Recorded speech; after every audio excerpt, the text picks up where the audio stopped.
死んだは初めて俺に伝えている。絶望の匂いだ。面白いこと見せようか。ほら、こんなに家賃が多すぎて。お父さん。あかん。ドナルド君、まだ死ぬ時じゃないでしょ。アメリカ、万歳、ファイト。絶対負けないよ。ランド、トゥライドまで。出ろ。だってまだサンキュー言ってないでしょ。一回も言ってください。おい、仲良くしてるね。この世界、季節にいけるかな。昔グレートだと、大きにまたグレートになるかな。あのさ、有名人なら誰かのマンコを掴んでいいさ。そうそうそうそう。やらせるで。What's going on, everyone? Welcome into CobraCast 199. I am your host, Jeremy Prime, Mage IDOT of Unit 199. Happy to see all of you here on a Friday night. Hope you're doing well. It's December. It's Christmas time. You should be playing Christmas music. You should be celebrating. You should be telling everyone Merry Christmas because that is how it's done. The Democrats are no longer in power. Trump is back. We can say Merry Christmas again. Nobody wants to hear that happy holidays nonsense. It's all about Merry Christmas. Anyway, hope you're doing well. We got a lot to talk about tonight, as usual, because, of course, there's always a lot to talk about. I just got my notification for my most listened to artist all year. Can anyone guess who I listened to the most this year? I didn't even know until I got the notification.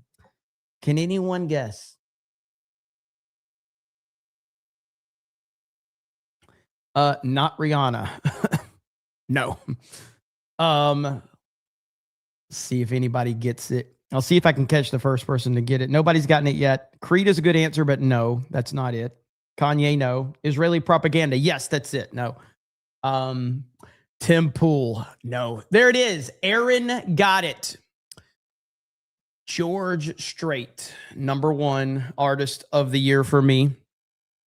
The king of country music himself, George Strait. That was my most listened to artist of the year. So there you have it. The GOAT of country music, Mr. George Strait. When I saw that, I was like, oh, man, okay, that's cool. I've got good taste in music. All right, not bad at all.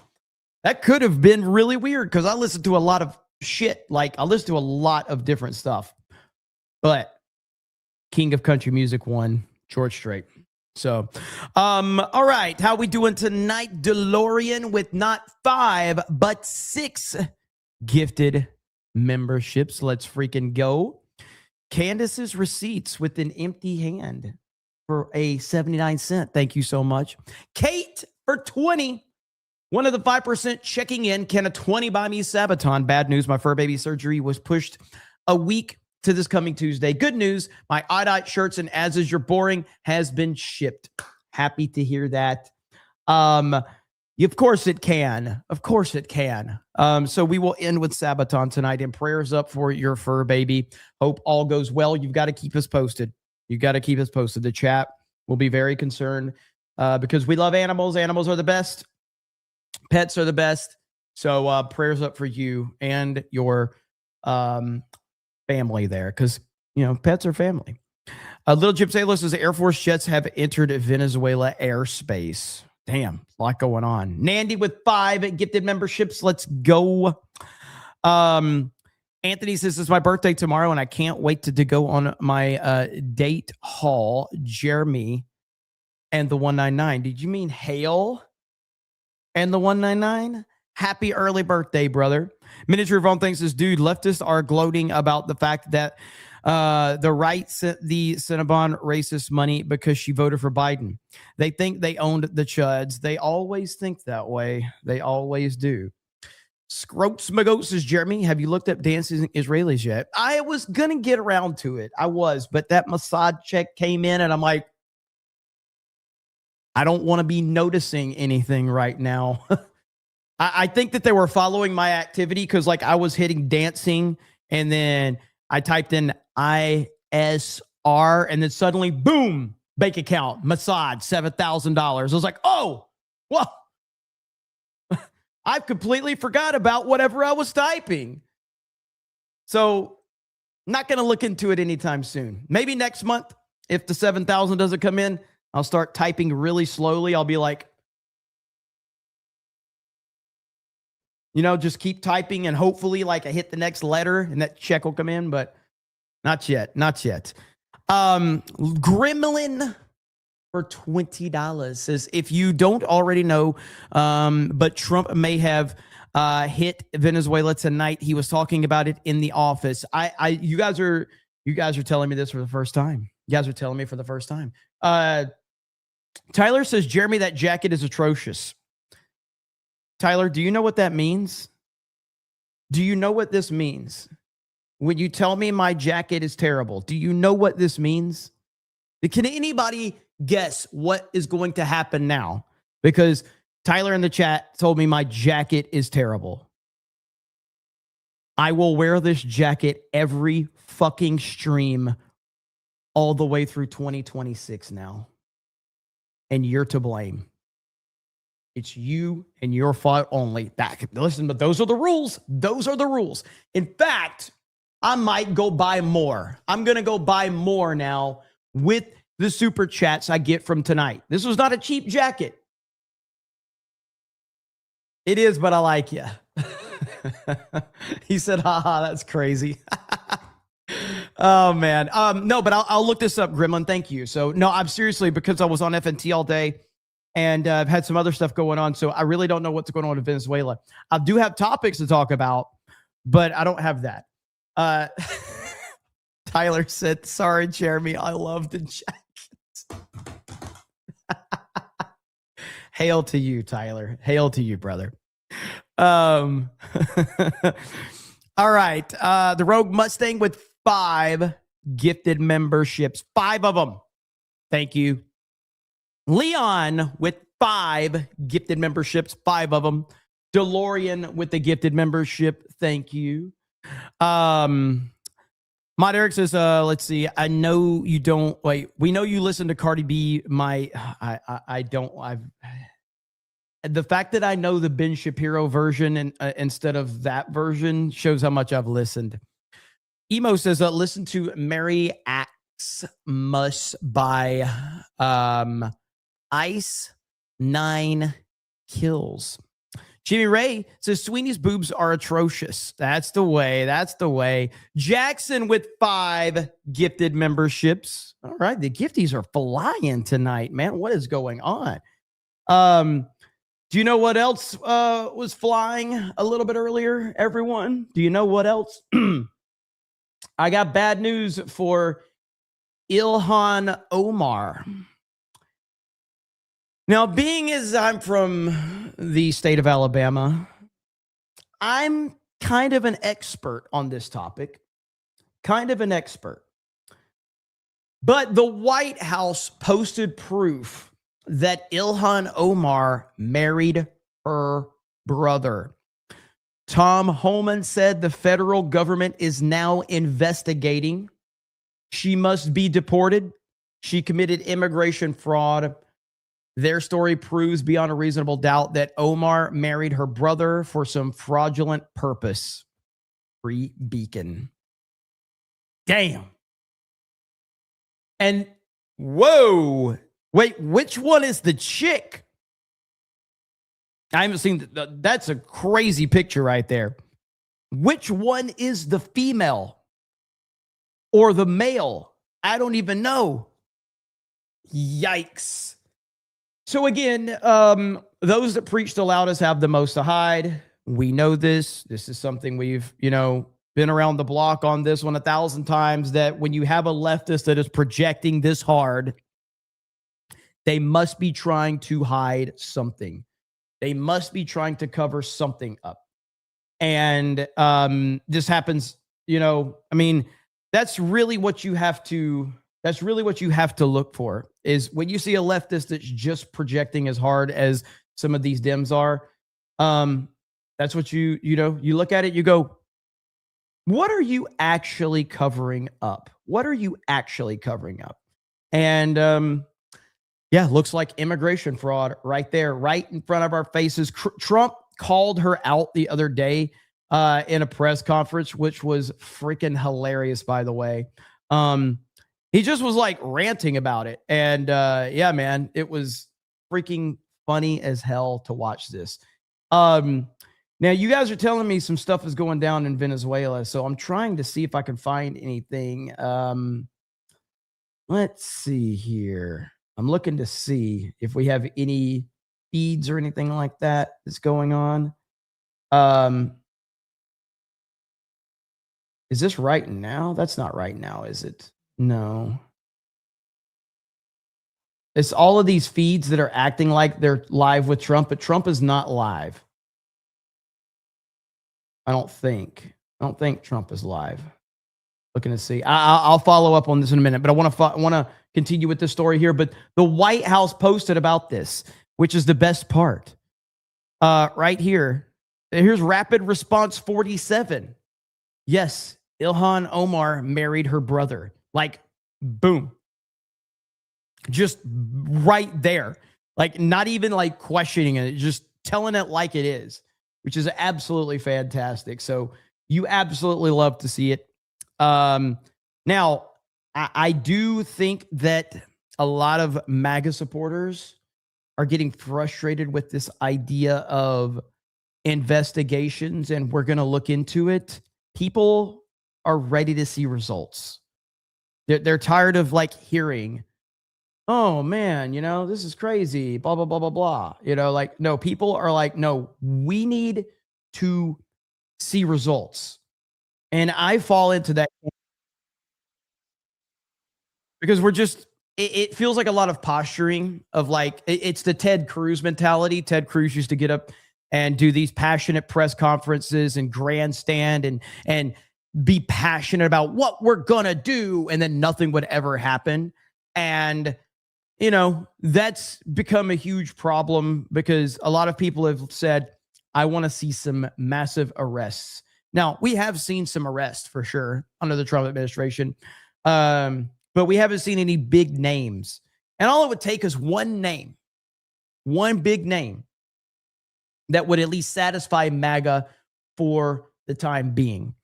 But it hasn't happened yet. We've seen some indictments, with like Comey and what's the cross-eyed black chick's name? What is her name? Oh my God. The fat black cross-eyed idiot in New York. I forget her name. Somebody will say it. Can't remember her name. Which one? Letitia James. That's it. Thank you, Makara.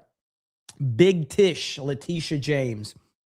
And of course that, got thrown out. And it's not, Trump is doing everything he can, but the system is just so corrupt and so broken that these things just keep falling through the cracks, or a leftist judge will block, someone, that it's just ridiculous. But we need to hear more than just, hey, this is under investigation. People want to see results. So we'll see what happens if we actually get results. Gremlin says, I agree, Jeremy. When the left screams, I always say, yep, that's, wait, hang on. I agree, Jeremy. Whenever the left screams, I always you probably always say, yep, that's a brother or a sister fucker. That's pretty much it. That's pretty much it. That's exactly how you should think from now on. Whenever a leftist is screaming and projecting, you just need to go, yep, they're a brother or a sister effer. I think that's a good policy to have, and I stand by that. I stand by that at all. Thank you, Gremlin. I appreciate it. The Rogue Mustang with becomes a new member. Thank you so much. Ehab says, Jeremy, that face is terrible. It ruins the jacket. That was good. That was good. Grant says, my boyfriend and I love you so much. Will you be our third? What? Thank you, but I'm good. Thank you, though. I do appreciate it. The chat's going to go crazy over that one. The Grand Duke says, Merry Christmas. Cut your hair. Don't wear that jacket. Jay is a better grifter than you. Beardo fit. Beardo fit. Those are all lies, by the way. Mod Eric says, Omar is worth $30 million, though, through fraud. Pam Bondi is in control. Zero will happen. Remember, her first act as representatives to protect Somalis recruited to ISIS. $30 million. That's crazy. She's worth $30 million freaking dollars. Get the hell out of here with that. Let's see. Wait in line. What? Wait in line. Is this right here? I regret to inform you all, but President Trump has another iconic photo. How does he do it? How does he do it?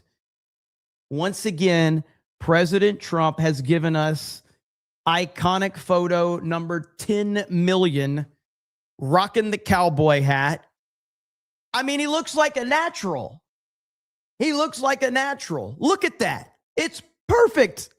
This isn't a meme. This is real. Like, what is happening? It's absolutely perfect. It's unbelievable. How does he do it? Well, I'll show you the video where he puts the hat on and goes crazy. The internet goes absolutely crazy. I mean, look at this picture. I mean, come on, man.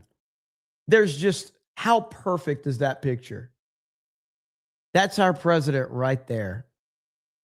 The GOAT, the greatest of all time. Here's the moment where he puts the hat on right here. There you go. Now we can take a picture. Yes, you got to take a picture. Remember a certain governor in Massachusetts when they put that helmet on? That was not good. Michael Dukakis.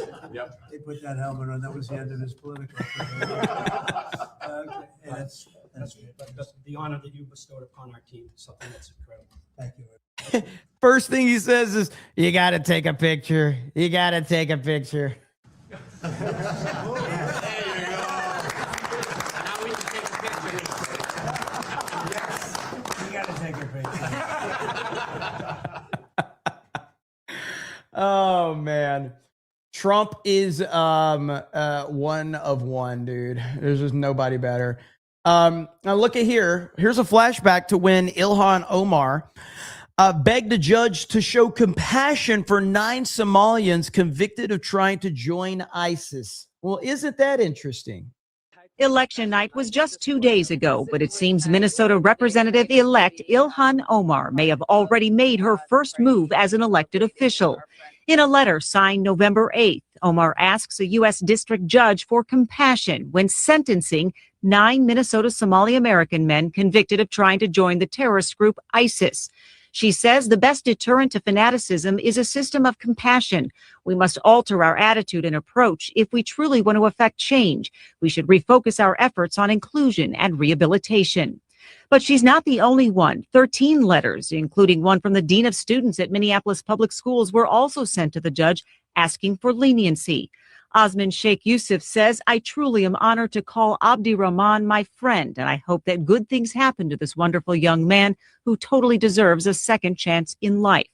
But those letters and defense attorneys' request for a lighter sentence might not be enough to convince a judge. U.S. Attorney Andy Lugar has filed a response arguing against any lightened sentence. As to the defense claims, some of the men were immature and were therefore impulsive. He says there was nothing impulsive about the defendant's decision to continue to try and reach Syria, despite the FBI's numerous attempts to stop them. I mean, this is actively working against the United States of America. This is a cut and dry case. Ilhan Omar hates America and is actively working against America and is here on a fraudulent visa. This is a cut and dry case. There's nothing to debate here. There's nothing to discuss. Get her out. Like, this will piss off so many people if this criminal remains here, which, forgive me for not being optimistic that they're going to get rid of her, but I don't think that they're going to get rid of her. Sad but true. I just don't see it happening. But I don't understand how someone can remain here with everything we know. Now, the White House is making official statements that she married her own brother. She's actively working against the better interest of the United States of America. She hates America. She's proven that time and time and time again. And she's not the only one, by the way. So we'll see how it goes. But I'm not very optimistic that something is going to change. So I got to show you guys this, okay? Now, as a, longtime, superhero fan, Superman's always been my favorite superhero. There's always been this debate on how unrealistic it is that Clark Kent and Superman, no one can tell the difference because Clark Kent wears glasses. That wouldn't fool people. This is unrealistic, yada, yada, yada. Well, ladies and gentlemen, James O'Keefe proved that theory correct, actually, that it will work. So James O'Keefe takes off his glasses during an undercover date to reveal that he is James O'Keefe to a Georgetown professor. During the debate, Jonathan Franklin was heard calling black conservatives coons. Franklin apparently didn't recognize O'Keefe until he took his glasses off. Holy shit! Are you kidding me? Well, yeah. Well, the thing is that I actually am James O'Keefe. Are you? Yeah. No, you're not. No, I'm not. I'm not James O'Keefe. Are you not? I am. Really? Yes. And you don't know that. He even runs like a gay.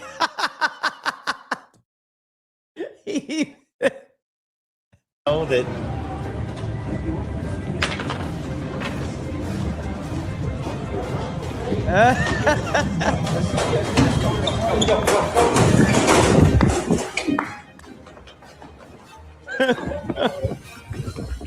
He fell. I have not watched this clip outside of when he took the glasses off. Oh boy, fell. Are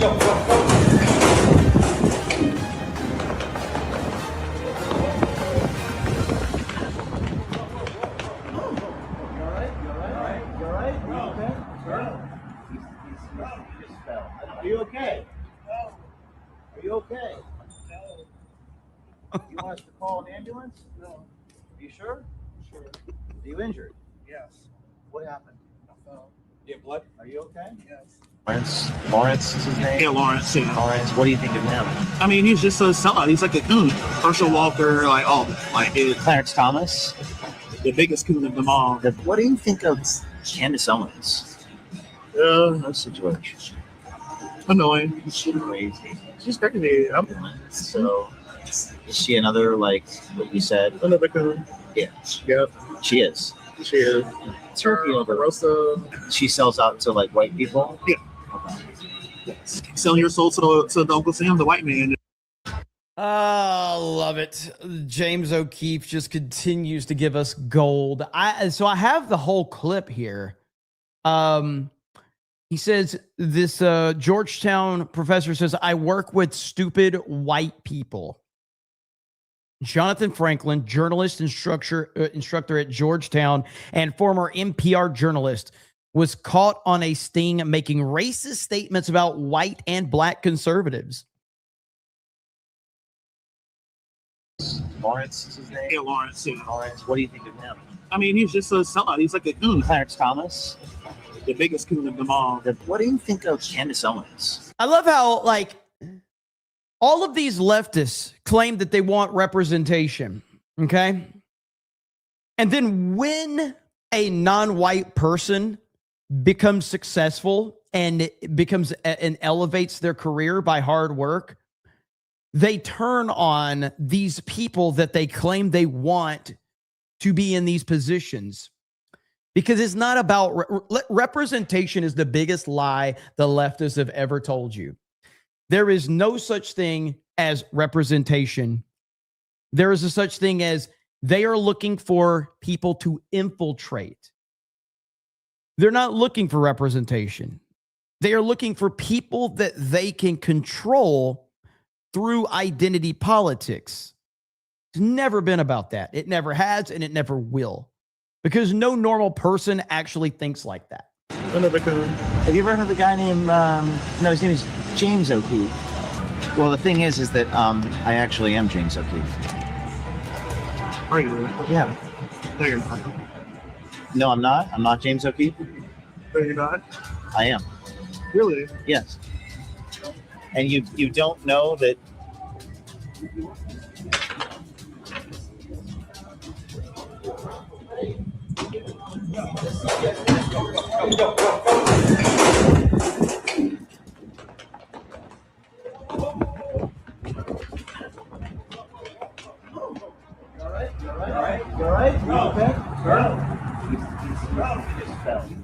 You called black people coons. Whoa! You're attacking the camera.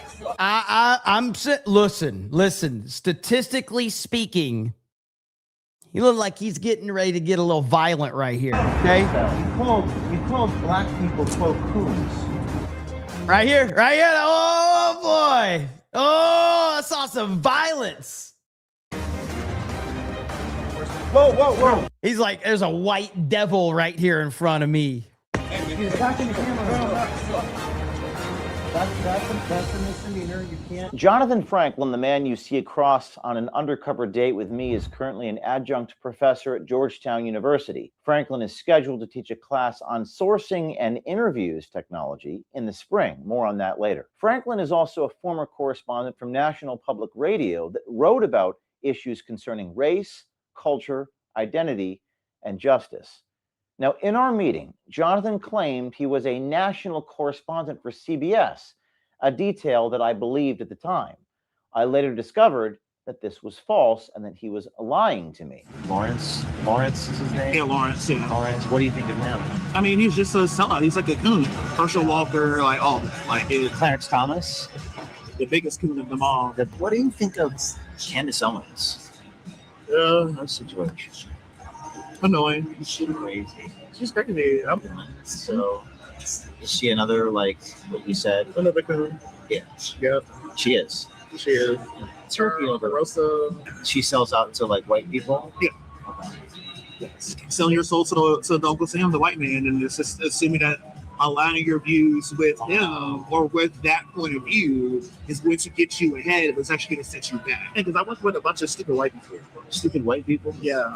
Like, a spade is a spade. So, like, I am ashamed, to be honest with you. I will. Like no, you're fine. I'm so ashamed of my race.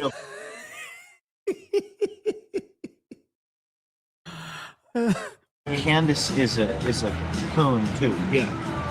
Or a sellout. Sellout. Sellout's like we could just go with sellout. What's the difference between the two? I mean, it's just basically interchangeable, but sellout is more of like politically correct. Jonathan Franklin's body of work while at NPR was focused on black culture, race, and justice, and here he is throwing around racial slurs. During the date, I encouraged Jonathan to speak his mind and tell the public what he really thinks. Which, by the way, okay, in a perfect world, racial slurs are totally fine. It's just when they try to gatekeep and say, we can say racist things about white people, but white people can't say anything.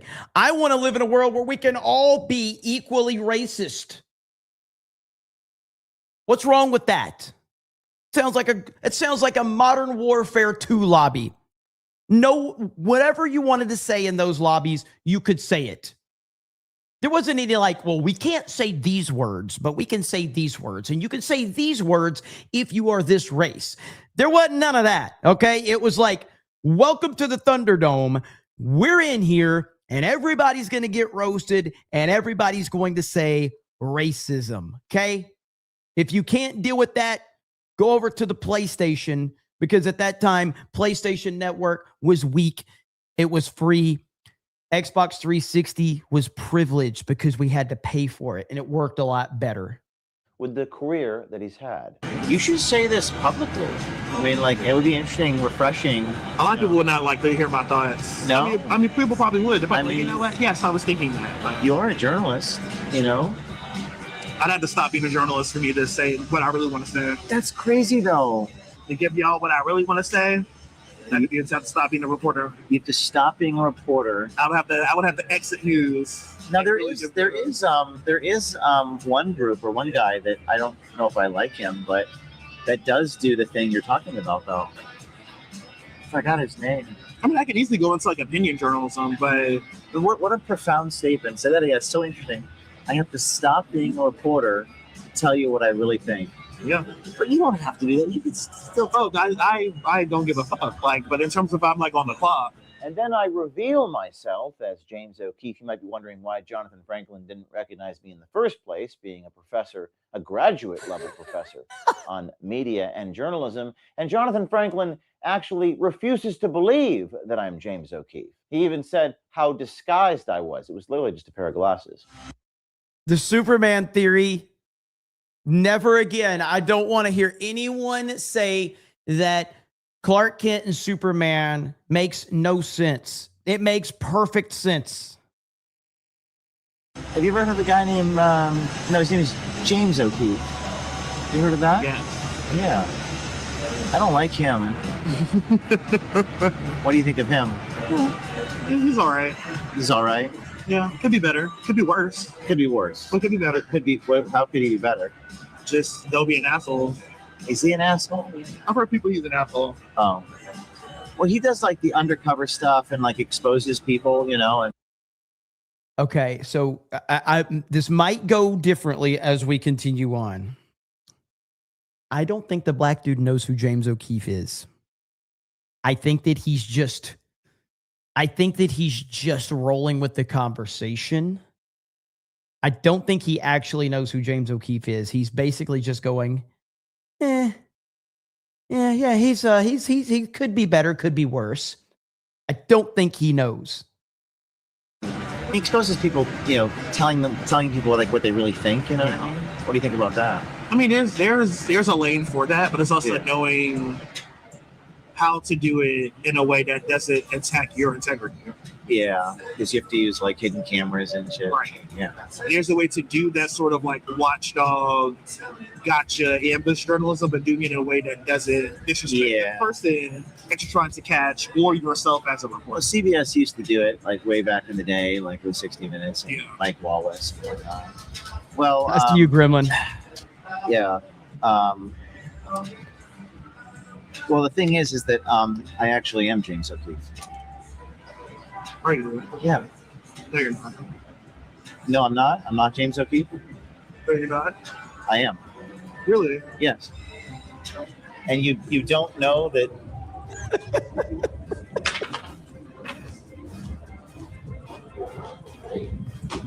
All right, MAGA memers. I'm not going to say specifically, okay? You can use your imagination, MAGA memers. But I'm pretty sure that you could utilize a certain food that you're dangling while he's running, like he's chasing after the food. I'm sure MAGA memers can come up with that. And you don't know that.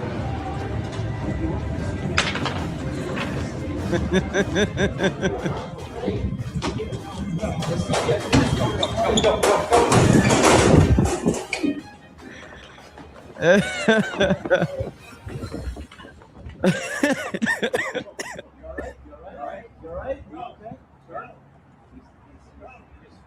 you okay?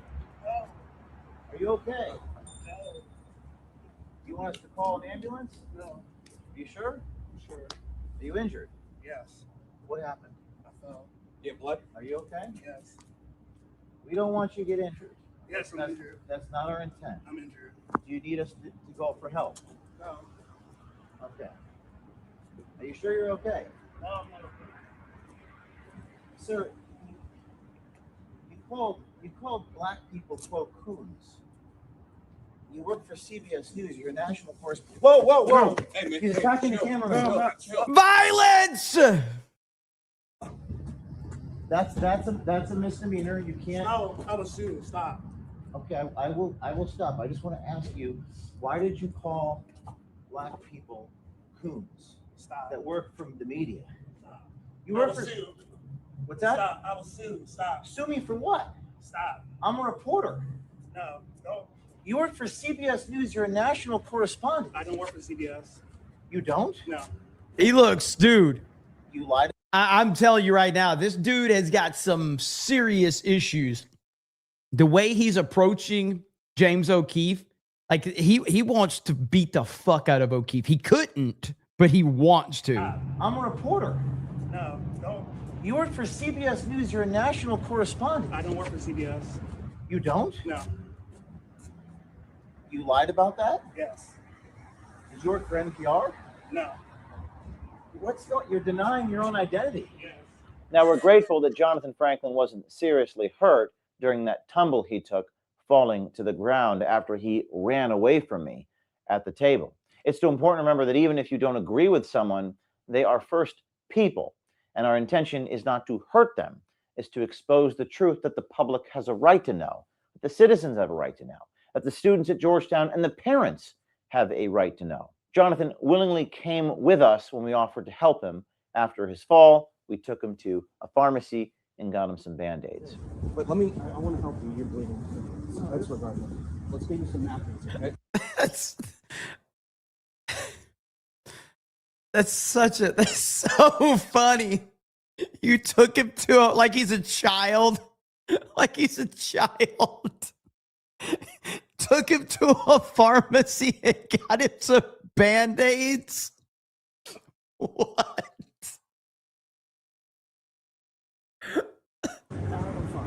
You okay? Is there a pharmacy open? Is there a Walgreens? Place your item in the bagging area. You got your stuff. Oh, thank you. You still stay somewhere? As we're sitting outside for a little bit. Some water? Yeah. Why don't you have some water? You worked for NPR. He came to Walgreens with them. What? This is wild, dude. Like it's almost like too good to be true. It's almost like there's so much on the internet that's rigged and fake that this almost seems like that. O'Keefe has been doing it for so long, though. But if I didn't know of O'Keefe, I would 1000% think this, but I don't with O'Keefe. But it's just so crazy. You know I'm to work for NPR? Yeah. He said we'd offer When did you leave there? I told you December. Well, you told me a lot of different things, so I can't decide what's true and what's not. December. Yeah. What's the reason why you told me you work for CBS News? Just as a cover. As a cover? We were able to verify that Jonathan Franklin actually does teach a course at Georgetown. He did and he will in the first semester of this coming year, just 1 month from now in January 2026. And he's been teaching, ironically, about how to, quote, find sources and interview them effectively. There's a class that I have. It's for a sourcing and interview tech class in journalism. We have journalists finding sources, ask questions for a living, how you do network, that kind of stuff. So when you go to schedule classes, it's going to be schedule.georgetown.edu. And then here's the CRN just to confirm. Taught by Professor Franklin, Professor Parker. Yes. So I see Parker LeVay and Franklin John Kiss. Now, what Jonathan Franklin says about not being able to say what's on his mind is interesting. To give y'all what I really want. Dark Source writes, I paused your stream on my phone when I just went to the grocery store. Standing at the checkout line, I decided to unlock my phone and it immediately blares at full volume. He even runs like a gay. Thanks. Dude, that's one thing I've noticed. So like when I'm out, like 99% of the time, I'll have my headphones, I have my Bluetooth headphones, but then the 1% chance that I don't have them and I'm watching Gary or Ryan or one of my, one of the people in the 199 fellowship, one of their live streams, there's always a moment where if I have the volume up too loud, someone's going to say something and people are going to look at me very weird. Very, very weird every time. Sorry about that, Dark Schwartz Rising. Elite Super Grunt says, thanks for the entertainment. You're my favorite fig. Don't get caught on a date with James. We all know you loved that James Gunn Superman. I just want to fill up the rest of what I paid for. Hail the Snake Pit 199A55. That's what's up. Thank you so much, man. I appreciate it. Chris Whitey says, bet bros got some jiggle physics. Not the kind we like around here, but probably so. Gold Standard says Republicans have no health care plan. I would respect MAGA more if they just said we have no plan. We are not the party of medical insurance. Miniature Vaughn thinks this Trump has to actually go all in on court-martialing the seditious six. He has absolute authority over the military. Activist judges can't stop it, so it gives him a very public dub. That's a good point. MAGA Mike says, I hate to tell you, but I can no longer be MAGA Mike or a member of the 199. They got him. Democrats release a photo of Trump with models at a Miss Universe pageant with the Epstein files. GG, y'all. It's over, man. They finally got Trump. They finally got him, boys. It's just over. Damn it. We lost MAGA Mike, everybody. We lost MAGA Mike. Damn. I want to say, you just have to stop being a reporter. Historically, a journalist not saying what he thinks might be seen as a type of ethical restraint. If he means to say, I can't let my biases contaminate my reporting, then perhaps that might be considered ethical.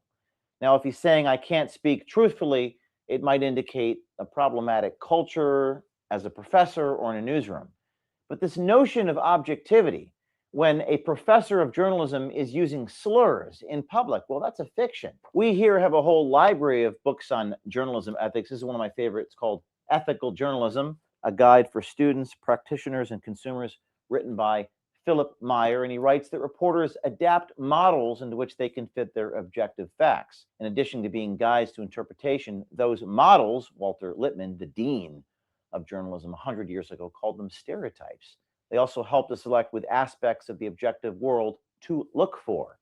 Now, in this other book, News Values, a guy named Jack Fuller, he was actually the president and publisher of the Chicago Tribune. Fuller writes that objectivity is a hopelessly naive notion. Nobody has ever achieved objective journalism, and no one ever could, because of the biases of the observer, especially one who's writing those articles, quite unlike us, who just captures people on video. The biases of the observer/writer always enters the picture, coloring the details. Right here, it's the same problem as it almost always is. I'm pretty sure it was either an Obama or a Clinton judge. I can't remember, but pretty sure it's a liberal judge. It's absolutely insane, dude. That happened yesterday, I think. That happened yesterday. Yeah, man, these corrupt judges are out of Obama and Biden judge, yeah. At least guiding the choice. It is the inevitable consequence of the combination of one's experience and inbred nature. The process of correction requires a self-conscious mental intervention that is at odds with the concept of objectivity. When someone who harbors openly racist beliefs with a stranger they just met just a minute or two after meeting him in a public place where people can overhear you.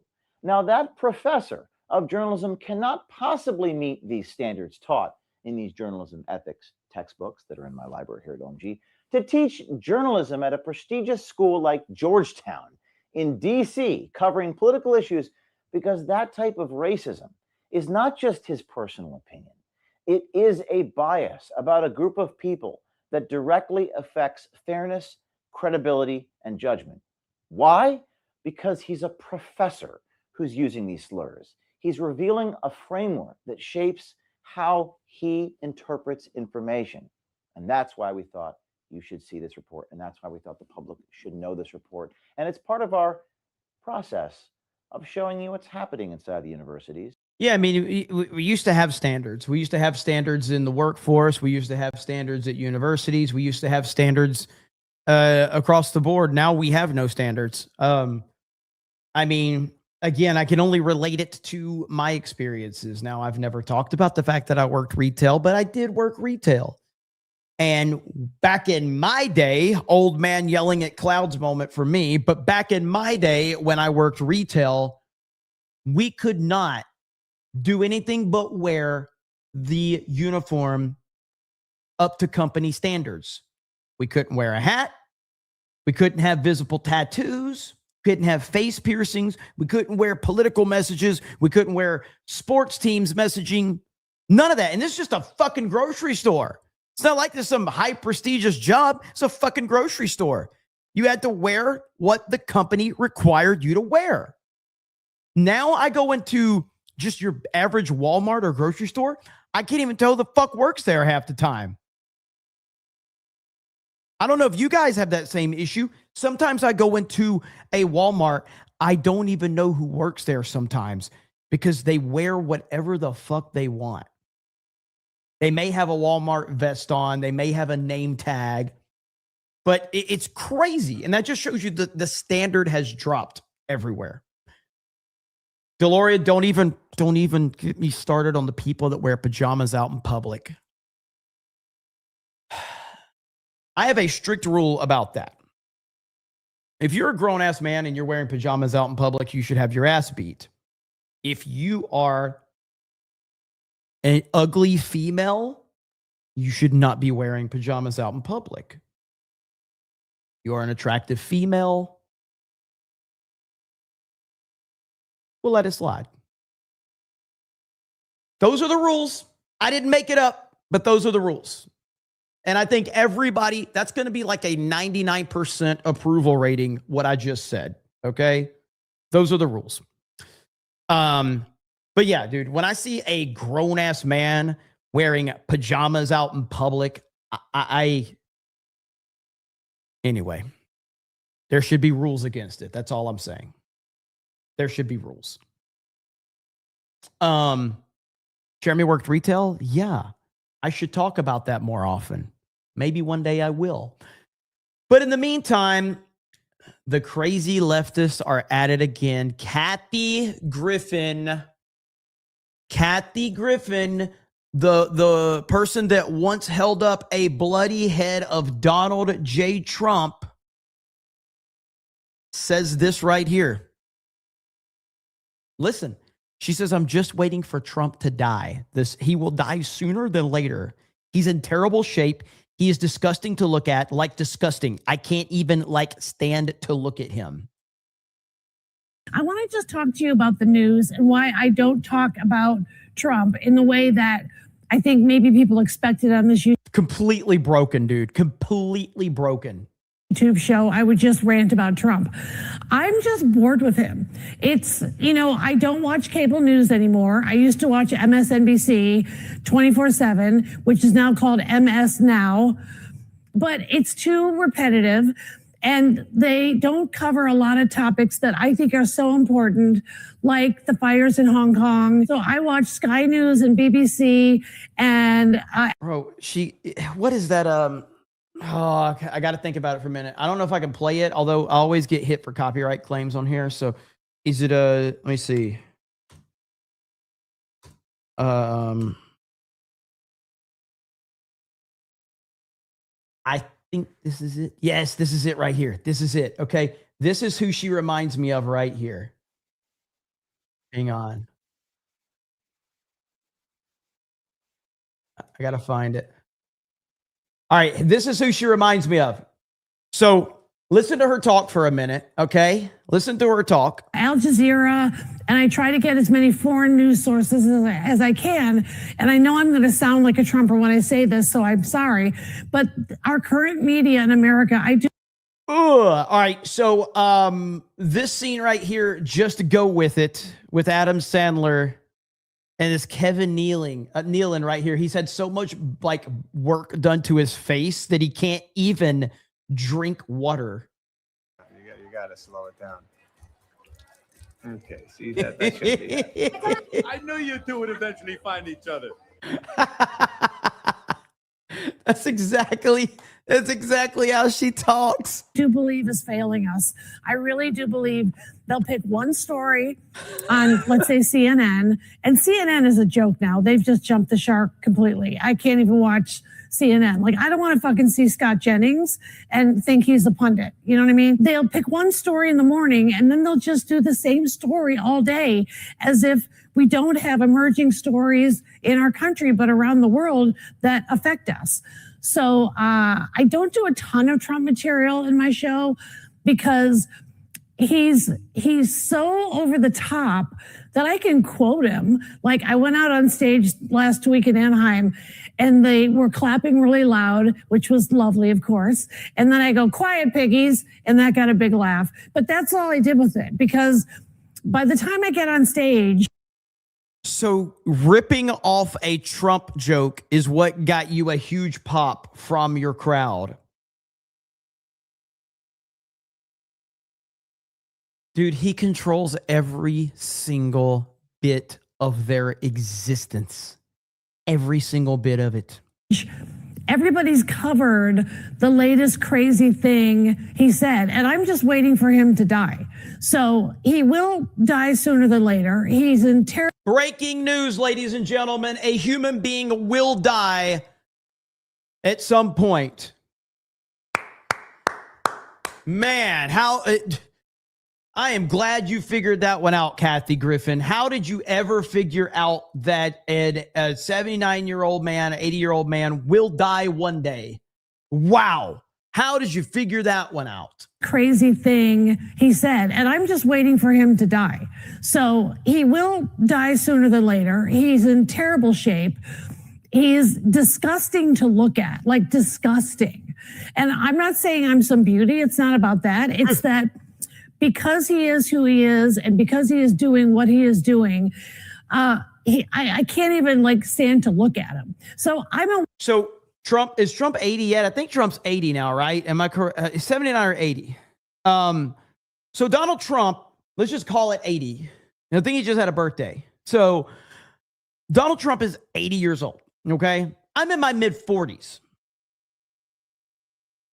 He's still 79. Okay. Half the time, I don't do anything. I'm sitting on the fucking internet all day. Yeah, exercise, all that bullshit, whatever. Half the time, I'm like, God, I don't want to get out of bed. I just want to lay here.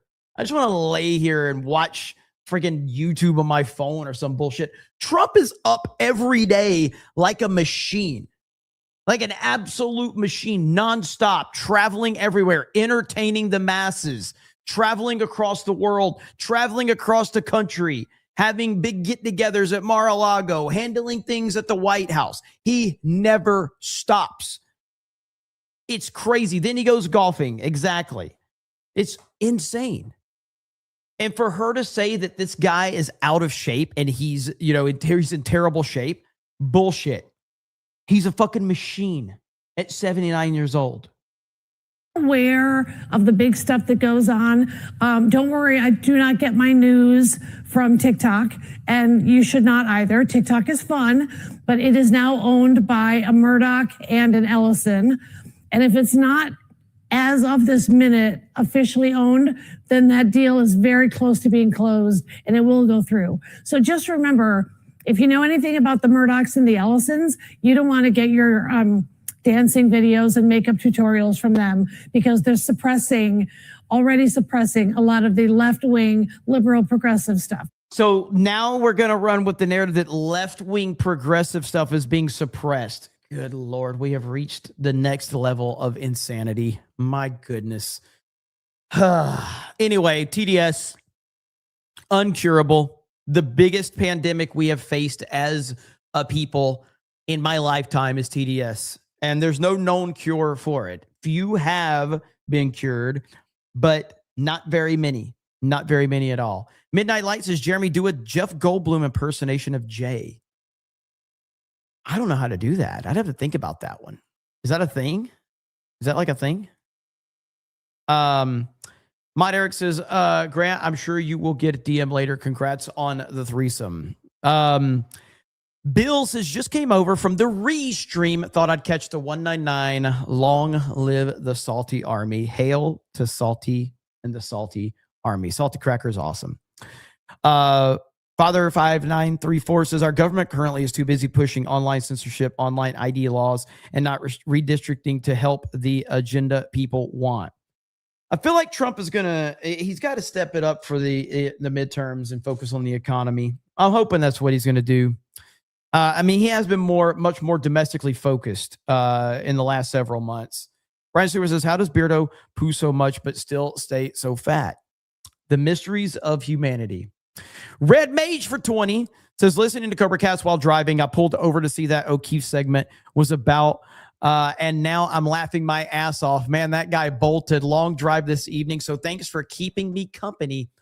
5 hours to go. Where the hell are you heading, man? Well, first of all, just be safe. That's the most important thing. I too like to drive a lot, so I feel you on that. Hopefully we can give you some entertainment while you're driving, but be careful, and I'm sure you will. So thank you, brother. I appreciate it. Bird Up says, that guy runs like Jeremy plays Mario Kart. Gay. Bill says he even runs like a gay James O'Keefe.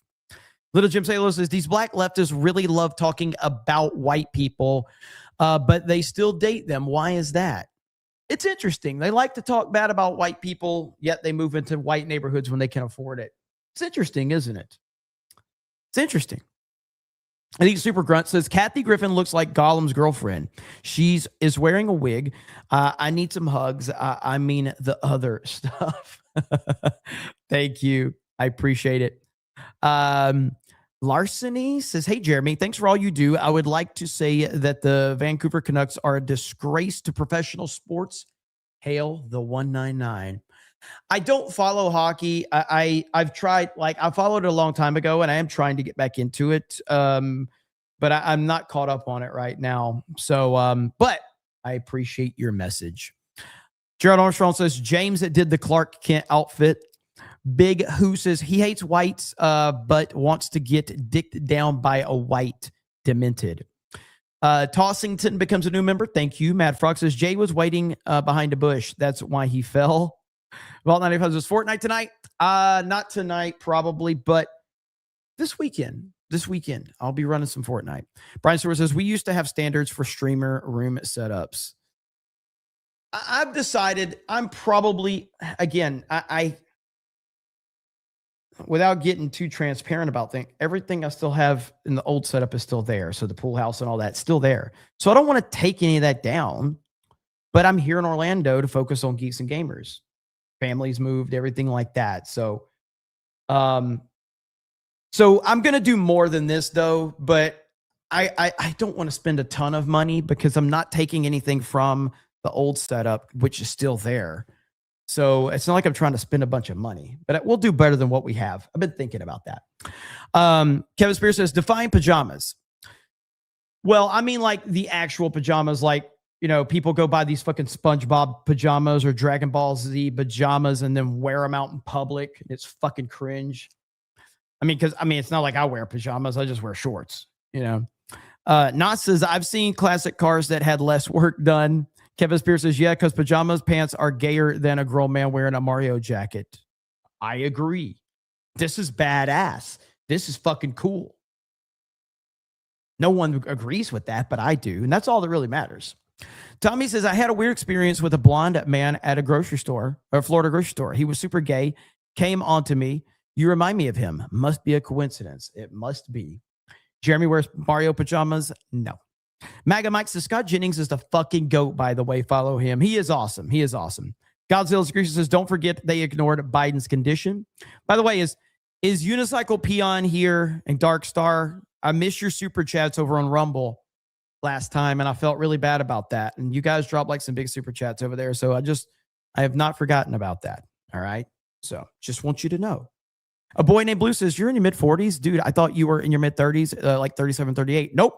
I'm old, man. I'm going to die soon. So that's why I got to get as much grifting as I can.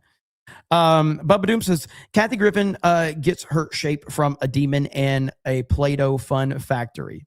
Net Sealer says I tagged you on X with the before and after Griffin. Ooh, I'm not sure if I want to see that. A boy named Blue says the reason the Clark Kent disguise works is because people wearing glasses cover some part of their face. Also, nobody thinks anything about normal. True.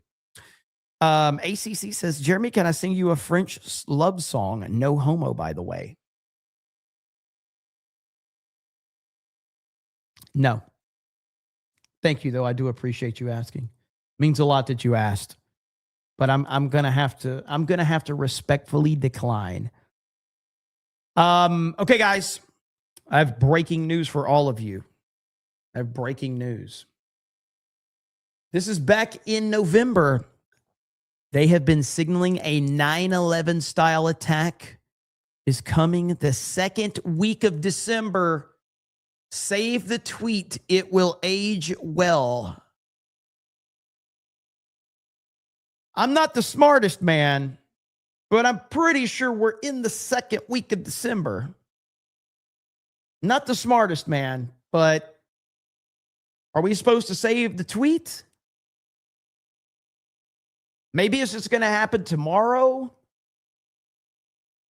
I don't know. I know a lot of people are tired of the Candace stuff, but it's just so fucking hilarious to watch this play out. This is most people's reaction to the Candace stuff right here. Widowed into the position of don't get to respond to widowed into the position of and that's essentially where we're at. People are now completely like, she is a legit meme at this point in time. They have been signaling. That's right. Who's they? Who's they? Let's go full on Kanye and who is they? Now, before we will cover some Candace stuff, but I got to show you something that has really upset a lot of people. And that is this post right here from the White House. The White House has upset the hell out of the fucking weirdos, okay? Right here, America's most pro-gamer president. Man, the meltdown with this has been next fucking level. I mean, absolutely crazy. You got this person right here tweeting at Minecraft and Microsoft. This image confuses me and makes me think less of Minecraft. I will never be purchasing any Minecraft-related merchandise or watching any Minecraft-related media because of this image. This tweet got 272,000 likes, got 11 million views. I just responded with this. I think that's a proper response. So yeah. Listen, Minecraft is the biggest video game in the world, okay? It's probably the biggest video game of all time. It's not for me, but it's an unbelievable following Minecraft has. Apparently, the guy that created it, Notch, I think that's his name. I don't play Minecraft, so if I'm messing this up, at least you get your, you understand. I think his name is Notch. And from what I understand, Notch is a racist. Which makes me want to support Minecraft, although he doesn't own it anymore. I'm pretty sure he sold Minecraft to Microsoft, if I'm not mistaken. And so yeah, a lot of these people, like Minecraft kind of has like that Harry Potter fandom element to it, where the people that make up the fandom, at least the vocal side of them, they 100% like are the most crazy leftist lunatics in the world. And they hate Notch so bad because he doesn't line up with their narrative. Much like the Harry Potter fandom hates J.K. Rowling, even though she agrees with them on 99% of issues. The only thing she doesn't agree with them on is the transgender issue. So they hate her guts. And so it does feel like, you know, that's kind of how it is with this Minecraft group of people. And, you know, you have these big prominent Minecraft YouTubers that have tens of millions of subscribers. This really, really upset them big time. And the meltdown's been pretty crazy. It's been entertaining to see the leaks. I mean, I just keep seeing at my feed where it's these Minecraft YouTubers and they're just losing their minds and they're screeching and they're saying they'll never support Minecraft again. It's like, well, first of all, Minecraft didn't have anything to do with this. Like, it's the White House tweeting it out. And they're basically screaming for Minecraft to stop it. Stop this right now or I'll never play your game again. It's like, what is wrong with you? Like, seriously. There was another post from another like Minecraft fan account or whatever. But look, here's the thing. We have the Trump Minecraft meme, okay? But as you guys know, I am all about fair. Okay? I just want fairness. So if we're going to have a Trump Minecraft meme, we should also have a meme of a prominent Democratic male. Fair is fair, correct? So if we're going to have an alpha giga Chad from the Republican conservative side, we should have a Minecraft male of the Democratic Party.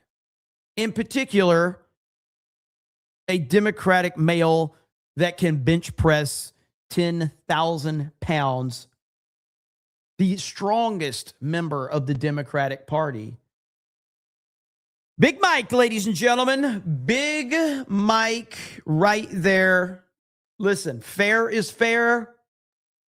You're going to get Alpha Giga Chad Trump. You got to have one of Big Mike. Okay? So there you have it right there. If we're going with fair is fair, we have to be fair. So you got Trump and you got Big Mike. I think it's fair. So there you have it, ladies and gentlemen. Boom. So there you have it. Man, I got to find this meltdown. There was another one right here. I think Grums quote tweeted it or something like that. If I can find it. This it? Okay, here we go. Yo, Minecraft, sue their ass off. Get the fuck out of my game, you orange fuck. Oh, they're so mad, dude. 67,000 likes on that one, nearly 1 million views. 3 million views on that one, 164,000 likes. They're so fucking mad. Now, one thing you have to understand about the Minecraft fandom is there's this Minecraft YouTuber named Dream. And Dream was the fastest growing Minecraft YouTuber of all time. Dream, again, I might mess this up. Dream gained like 20 million subscribers in 1 year. Let me repeat that one more time. Dream gained 20 million subscribers in like a year. My time frame might be a little off, okay? Dream was an absolute rock star, okay? Never showed his face. Never showed his face and built up this kind of like image of basically Dream was like this Brad Pitt looking dude or something like that. He built this all up, okay? Like, oh man, you know, all the women were going crazy. He was getting hundreds of thousands of likes every tweet. Like, it was crazy. He would post these pictures with like a back shot and like everybody, all these people were going crazy. Okay. And he was building this image up that he was like the perfect man. He then advertised a face reveal. The face reveal is probably one of the biggest disasters in the history of the internet. And I think Dream lost like 90% of his audience after he did the face reveal. It was incredible. It was absolutely legendary. This happened. And I remember Sunny V2 made a video about this. And all of as soon as it happened, so Sunny V2 is a massive YouTuber. Let me see if I can find this video.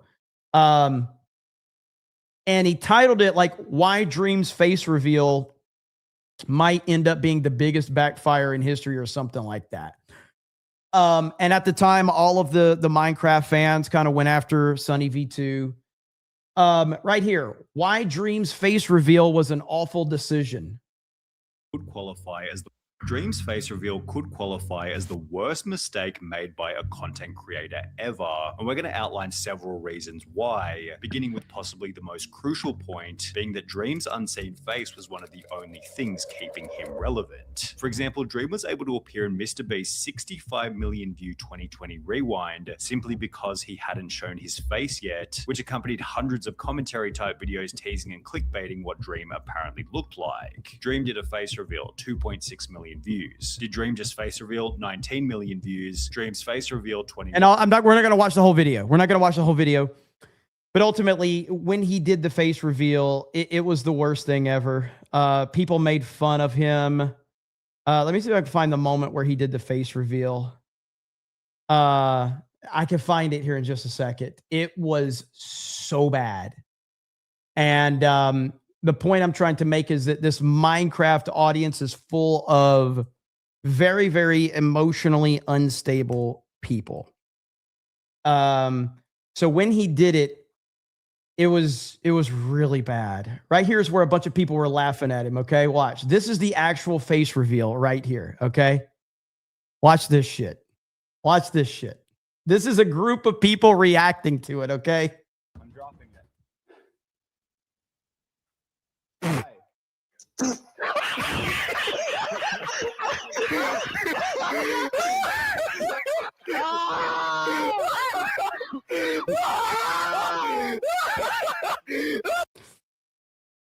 Oh man. So I don't think it's like, I don't think it's something he intended to do, but it just happened that way. And so my point being is that you see all of these massive likes on tweets like this, 164,000, 67,000, 163,000. This is over 200,000 now. These people are one decision away from losing 90% of their audience. They're one decision away. That's just how it works. It's very much like you agree with everything I want you to agree with, so I will support you unconditionally until you have one opinion that I disagree with. And I agree. By the way, chat, he just looks like a normal dude. But that's not the internet's expectation. The internet expected, Brad Pitt or something like that. That's what the internet was decided. Like, this guy has to be, this perfect human. And instead, he was just your average, everyday dude. And the internet decided to hate him forever. So anyway, the White House is trolling that group of people right now, and that's fantastic to see. So I hope Trump continues to do exactly what Trump is doing. The Passable Gamer for 10 gifted memberships. Thank you so much. I appreciate that. Then how do you explain Jeremy's popularity? I'm just retarded, man. That's about all I got going for me these days. Swirly BS says, Mrs. Swirly feels like this is just giving money away. I argue supporting the grilled cheese maker community is a charity 199. Well, we all appreciate Miss Swirly BS. She's the one that we learned that she's the one that wears the pants in the family. We learned that a couple streams ago, okay? So we respect her and we appreciate her. And we know whose approval we need to get if we want super chats. Thank you, sir. I appreciate it. Let's see. Candace Receipts for another super chat. Thank you so much. Grilled cheese is amazing, by the way. Maga Mike says, is the downfall of MTG and Candace Owens a literal psyop? These women went full on scorned Karen for no reason. Well, I mean, I think that there's pretty obvious reasons as to what happened with both of these women. I think that they are getting paid by a foreign entity. I think it's as simple as that. I don't even think it's not even debatable as far as I'm concerned. They're being paid, especially Candace. You know, I don't really know with the MTG stuff. I haven't really followed that one, but I absolutely believe Candace is being paid by someone. 100%. I mean, Candace, again, you just look at let's see here. Hang on. The other day, if you go to most super chatted YouTubers right now in the United States, you know who's consistently number one? You know who's consistently number one? Let's see here. Look at that. Look who's number one by a lot. Geeks and Gamers number 4, baby. But look who's number one. Candace Owens, number 1. You go to the weekly, Candace is number 2 behind a fucking video game YouTuber. But Candace right there, number 2. Monthly, where's she at? Monthly. She doesn't do that many streams. She's 12th for the month. So she's crushing it right now, man. And that's just super chats, by the way. She probably monetizes her streams, which I don't because I'm retarded. But she monetizes her streams and she's getting millions and millions of views on these streams. Now, with Candace, Matt Walsh actually addressed this today. And it was clear to me then and has... I haven't watched this yet. But Matt Walsh asked Candace Owens to stop attacking Erica Kirk. I think I've gained a lot of respect for Matt Walsh, especially since me and him had our fight on Twitter, and then we talked about it privately and hashed it out. I think Matt Walsh is one of the most level-headed people in all of conservative media. Actually starting to like him a lot, even though his pop culture takes are horrendous. Asking her to stop is not going to do anything. But let's hear what Matt Walsh has to say really quick. And it was clear to me then and has become all the more clear to me since, as I've gotten to know her more, that this is somebody with an immense amount of strength and courage. So when people look at Erica and say she's acting strange, I've never seen a grieving person act this way. Well, I agree. She's an exceptional person in an extraordinary situation. What's interesting is you keep seeing these pictures of Erica Kirk, and on one hand, they'll take pictures of her, drying up her tears, and they say that they have a problem with that. Then they take a picture of her smiling, and they go, oh, look, she's already smiling after her husband got assassinated. It's like, what the fuck do you want from her? Again, I have my own questions about Erica Kirk. So I'm not sitting here saying that there isn't something, but you're never going to, please, this is why I always say on the internet, just be authentic, because it doesn't fucking matter. People are always going to bitch and complain about something. They're going to have a problem with something, and we are never moving away from that. The internet has clearly it's divided everyone on everything. And that's just, it doesn't matter what it is. Politics, entertainment, sports, video game, whatever it is. This is it.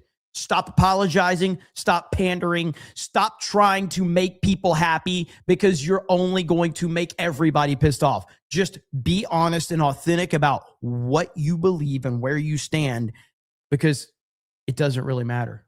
Authenticity is all you can do. Handling it with remarkable poise and dignity. That is a virtue. And virtue is a strange thing in our day. And even if she were not an impressive person, she would still be a grieving widow. She would still be my friend's wife.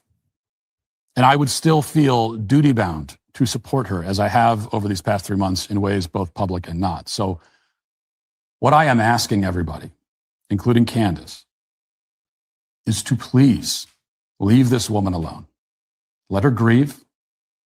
Let her pick up the pieces of her shattered life in whatever way she sees fit. She deserves that grace.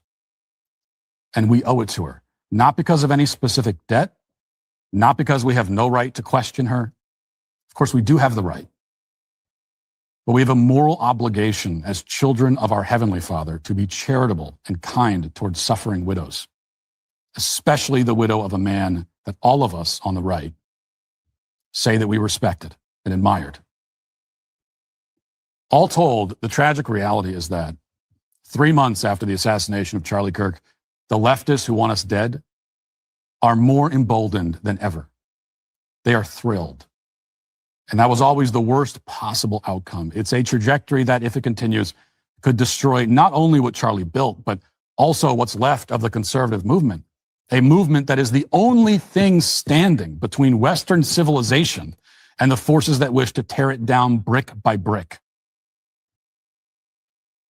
That's the reason sociopaths like Tyler Robinson are smiling right now. They know they're winning, and we cannot let them, which means we all must return to the facts, to the truth, and our defense of it, which is the mission that Charlie lived for and died for. We cannot let it die with him. I like everything you said right there. NBSD for 20 on Rumbles has changed my mind. Crockett and Candace are the same racist, divisive, or decisive person. Did you say divisive or decisive? It's hard for me to see it from here, but I would say that Candace is far smarter than Crockett. She's far smarter. She's incredibly smart compared. Crockett is ratchet and ghetto. Candace is articulate, well-spoken, and methodical. She knows what she's doing. So I don't think they're the same person from that perspective. I think Candace is far and more intelligent. But I have to go back to Con Inc., man. This is why identity politics is never a good thing. It's always a bad thing. It's always going to, it's going to, like, look what it's done for the right. It gave us Candace Owens, because Candace Owens was a diversity hire for the right. She absolutely was. Hey guys, we got a black woman who can complete a sentence and talk. We got to bring her on and elevate her. We got to bring her on. We got to talk about how incredible she is. You know, like, and so that's just how it is. And she was able to manipulate and twist her way into this world. And yeah, that's where we are. Sad, but true. Swirly BS says, she just said you're baiting me to respond with super chats. I guess I'm paying my grifter tax. Well, she is clearly the smarter one because she's right. Thank you. I appreciate it. MAGA Mike says, yes, these people are being activated by paid operatives to use tragedies and huge attractive news events to divide us. And I think it is, it's a coincidence that it's happening at a time where average people had been winning. Yeah. I saw a clip from, God, where is it now? I don't think I bookmarked it. I guess, was it Fuentes was fighting? I was kind of shocked to see this. So apparently Fuentes and Ian Carroll are fighting. I thought they were like the same. I thought they were on the same side of this. But yeah, so like right here, I guess Ian Carroll and Fuentes got in a fight over the Candace thing. So people want to call you a fed and imply you're disingenuous, but genuinely, when was the last time someone told their audience to get involved in politics? Not just voting, but taking the helm. At this point, I'm convinced that Ian is an operative. Ian is pro RFK Jr. He said he defended Eric Prince repeatedly, defended the Gaza deal. He's on Joe Rogan with this Kabbalah bracelet. And you want to know why I think that? It's because I was talking to him and he was treating me like a robot.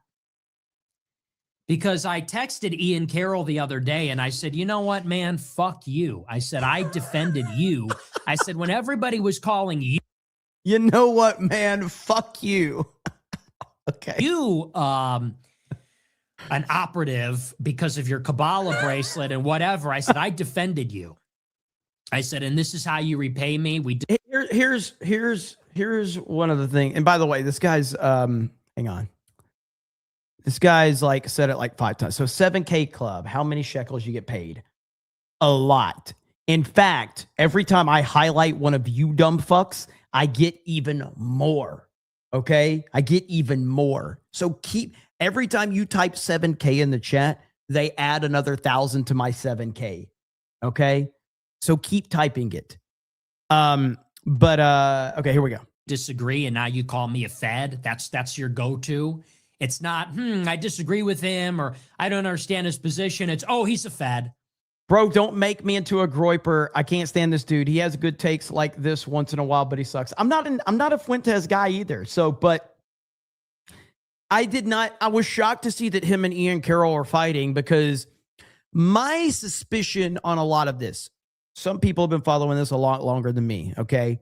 I tend to only be able to I just take a common sense approach to things. Okay. So like one thing I've noticed in the last year or two is an incredible rise in the anti-Israel influencers.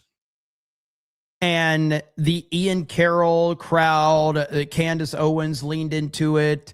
There's other commentators. They've just all, and it all felt like Nick Fuentes walked so that these guys could run, because Fuentes was always like Nick Fuentes. He was the original with this anti-Israel stuff, which again, I don't even buy into, but I at least respect that Fuentes was the OG. You know, obviously I'm not saying but he was deplatformed. He was debanked. He was kicked off of everything. And he never gave up. And then you started to see all of these other people rise up with the anti-Israel narrative, basically jumping on the bandwagon of what Fuentes basically created. And now seeing as like the Ian Carrolls of the world are fighting with him. And it's like, dude, he's the OG of what you're doing. I said, you're a traitor. And he just wouldn't. He's like, just talking right past me.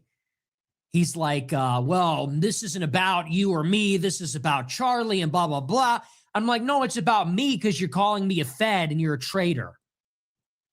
I'll read it to you.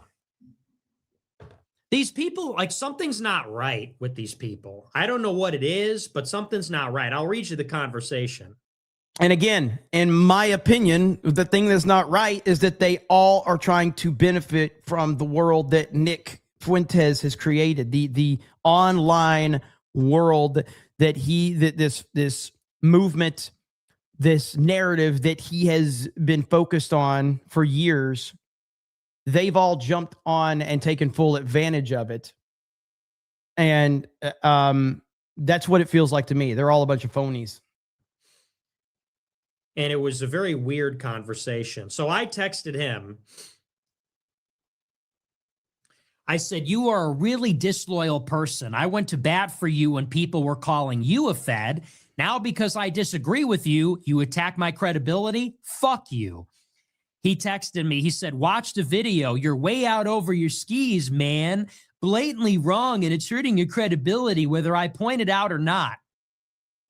Whether I point it out, okay, but you're not attacking my credibility. You're calling me a fed. Go rewatch your live stream segment about me. Did you think I wasn't going to respond? You asked for evidence, so I produced it. I said, you are saying, has Fuentes flipped? Disagree all you want, but insinuating I work. The fact that they're all claiming Fuentes has flipped, like, this is, again, like I've said, with the anti-Israel crowd, they are so quick to accuse any fucking body of being an Israeli operative. This is how it works, dude. This is why I just laugh at that entire fucking movement, because this is how they operate. Like, everybody is one opinion from being an Israeli operative. Everybody is one opinion away from being Mossad. Everybody is one opinion away from getting $7,000 paychecks. So it's just like, it's such a fucking joke. It's the same thing that the left plays with identity politics. Everybody's one fucking opinion away from being a fucking racist. I don't play the game of emotionally weak motherfuckers. I don't play the game with people that are single issue voters, because you are an emotionally weak person who you can be completely in line with someone and then they have one fucking opinion and you are ready to jump ship. That is an emotionally unstable person that you should never, ever be involved with. For Israel or the FBI, you are a total piece of shit. When people were attacking you for your Kabbalah bracelet, I called that out as paranoia and said they were being ridiculous. Now we disagree for the first time and you immediately jump on bad faith accusations saying I'm controlled op. You are trash. You agreed with me that Candace Owens did me dirty and didn't say anything because you didn't want to offend her. There was nothing honest about you. And that's true, by the way. When Candace trashed me, he called me up and said, you're totally right about her, dude. She treated you terribly, but I don't want to say anything because she was nice to me. He replies, he goes, this isn't about you, Nick. Someone killed Charlie Kirk, and it wasn't Tyler Robinson. This is one of the most important moments in our nation's history in our lifetimes, second to 9/11. Are you fucking kidding me? I mean, I don't disagree. Well, I don't know why Nick, we know Nick did not like Charlie Kirk. This is one of the most important moments in our nation's history in our lifetimes, second to probably only 9/11. In our nation's history? No, he said in our lifetime, though. So in my lifetime, the assassination of Charlie Kirk, I've said this, like I would put it, obviously 9/11 is number one. I think Butler is number two. I think Trump being shot in Butler is number two. I'd probably have to put Charlie Kirk number three. I would think Charlie Kirk would be three in my lifetime, and I'm old. I take it back. I probably got to go. So first, there's something. Yeah, okay, so 9/11 actually would be second, because when Nick Saban retired from Alabama, that's the worst moment in history for our country. But outside of that, so it's Nick Saban retiring from Alabama, that's the worst moment, at least for me. Then 9/11, then Trump being shot, then Charlie Kirk. Okay, jokes aside, 9/11 one, Trump and Butler number two, Charlie Kirk probably number three. I think so. I guess in our lifetimes. Yeah, this is bigger than the Trump election and like COVID and yeah, are you kidding me? You're an idiot. You're a fucking idiot and you suck and I hate you. Figure your shit out and get your head in the game. Get over your vendetta with Candace. This is bigger than you or me or any of us. These people are crazy and we have a narrow window of time to do something about it. What are you going to do about it? You've chosen to peddle Kash Patel talking points with no realization how dumb and vulnerable that makes you look. Culture Clash says Charlie was actually fucking killed, so I put this higher than Butler. I understand that logic, and I do understand that logic, but Donald Trump being shot in Butler, in terms of an important moment in our nation, Donald Trump being shot in Butler fundamentally changed everything. It changed everything.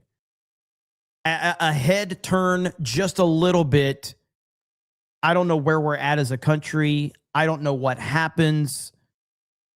It's like the ramifications of that moment, regardless of what ended up happening, whether it went bad for Trump, thankfully it did not. But if it would have went bad for Trump, we're watching the most famous man on the planet and the front runner for president after they stole 2020 from him. I don't know what happens to us as a country if Donald Trump doesn't survive that, number one. Number two, he did survive it, and it fundamentally changed everything moving forward. Elon Musk threw his full support behind Trump at that point, and it essentially guaranteed Trump the victory.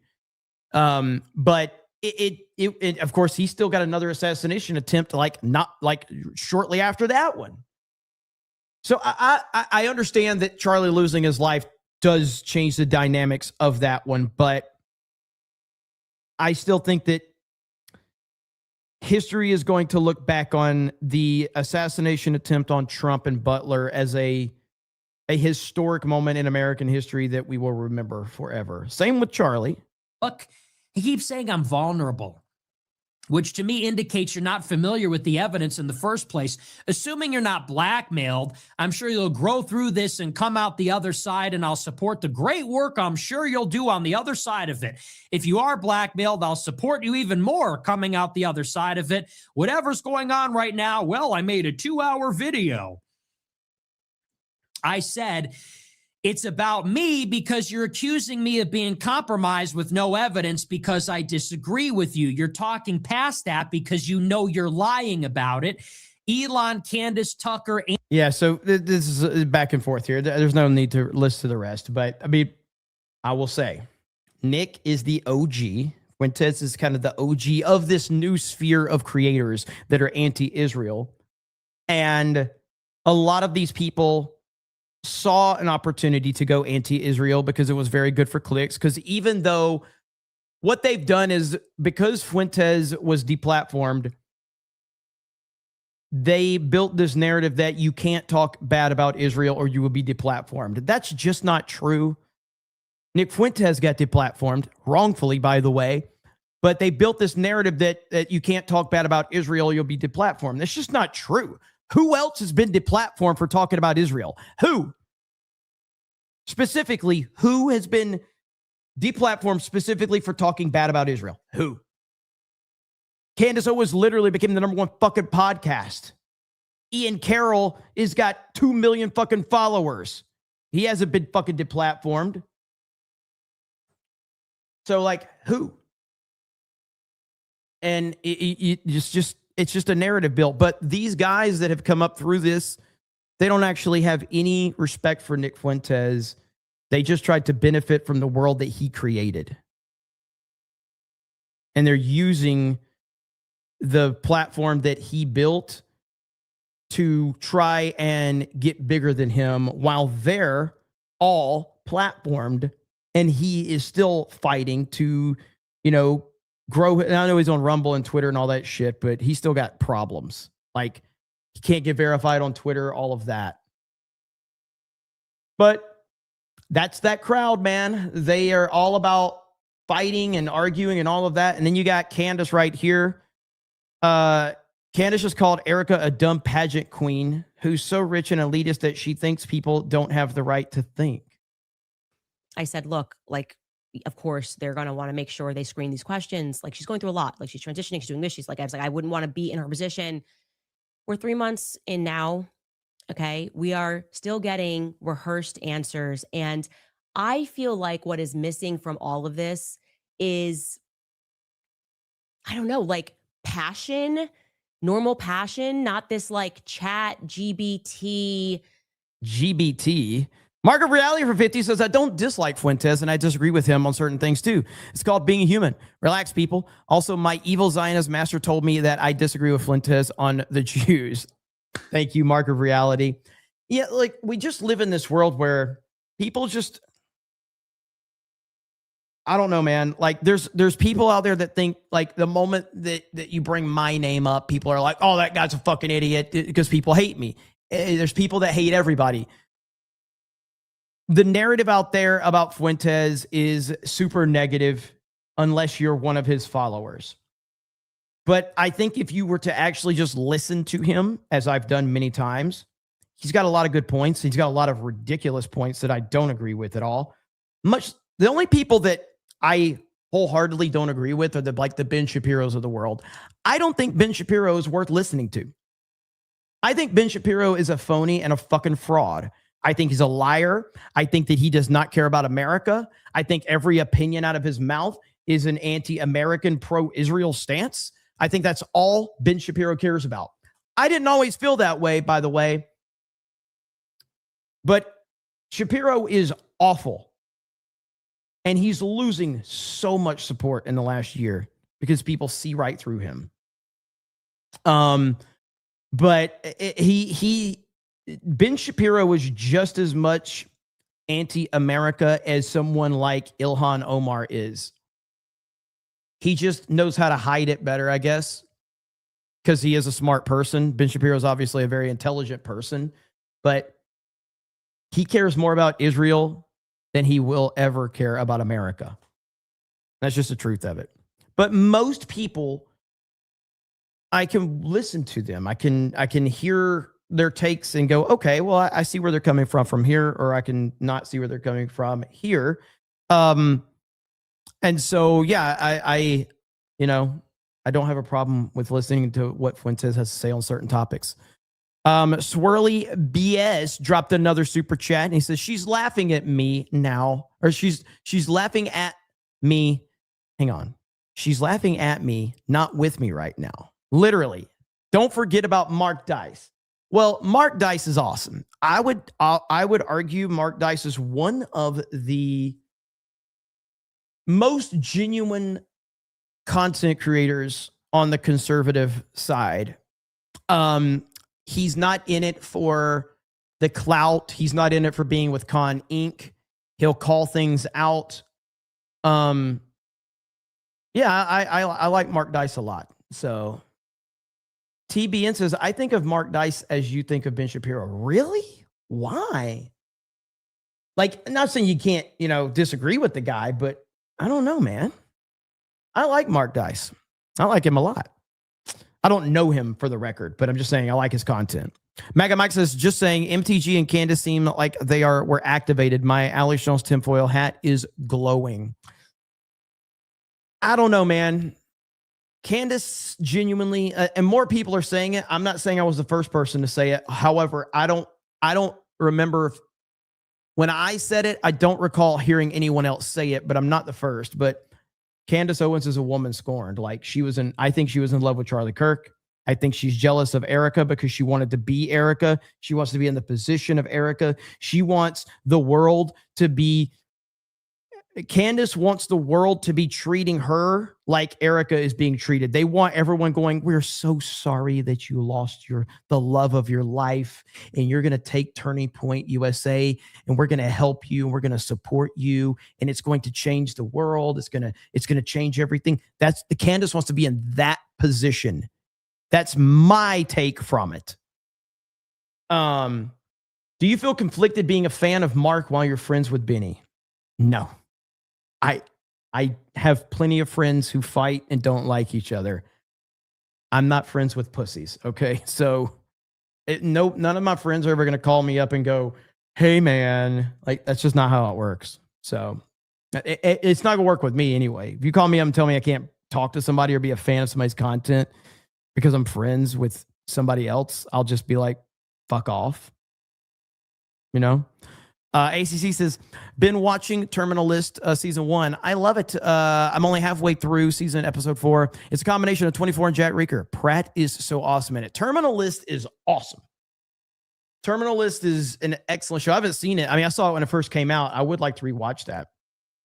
ACC says, poor guy. Who cares what a dude streamer looks like? Agreed. Dark Red Knight says, if love makes a house a home, then does that mean blacks make a house of crack den? What the fuck? Tommy says, Jeremy, are you trying to say dick reveal? When? You're too afraid it's too big and you'll lose followers out of spite. Typical fake YouTuber. Unsubscribed. How much weed have you smoked before sending these super chats? Like, I genuinely, how high are you, Tommy? Storm Shadow says, Mossad has enough money for Jeremy and Candace. Teehee.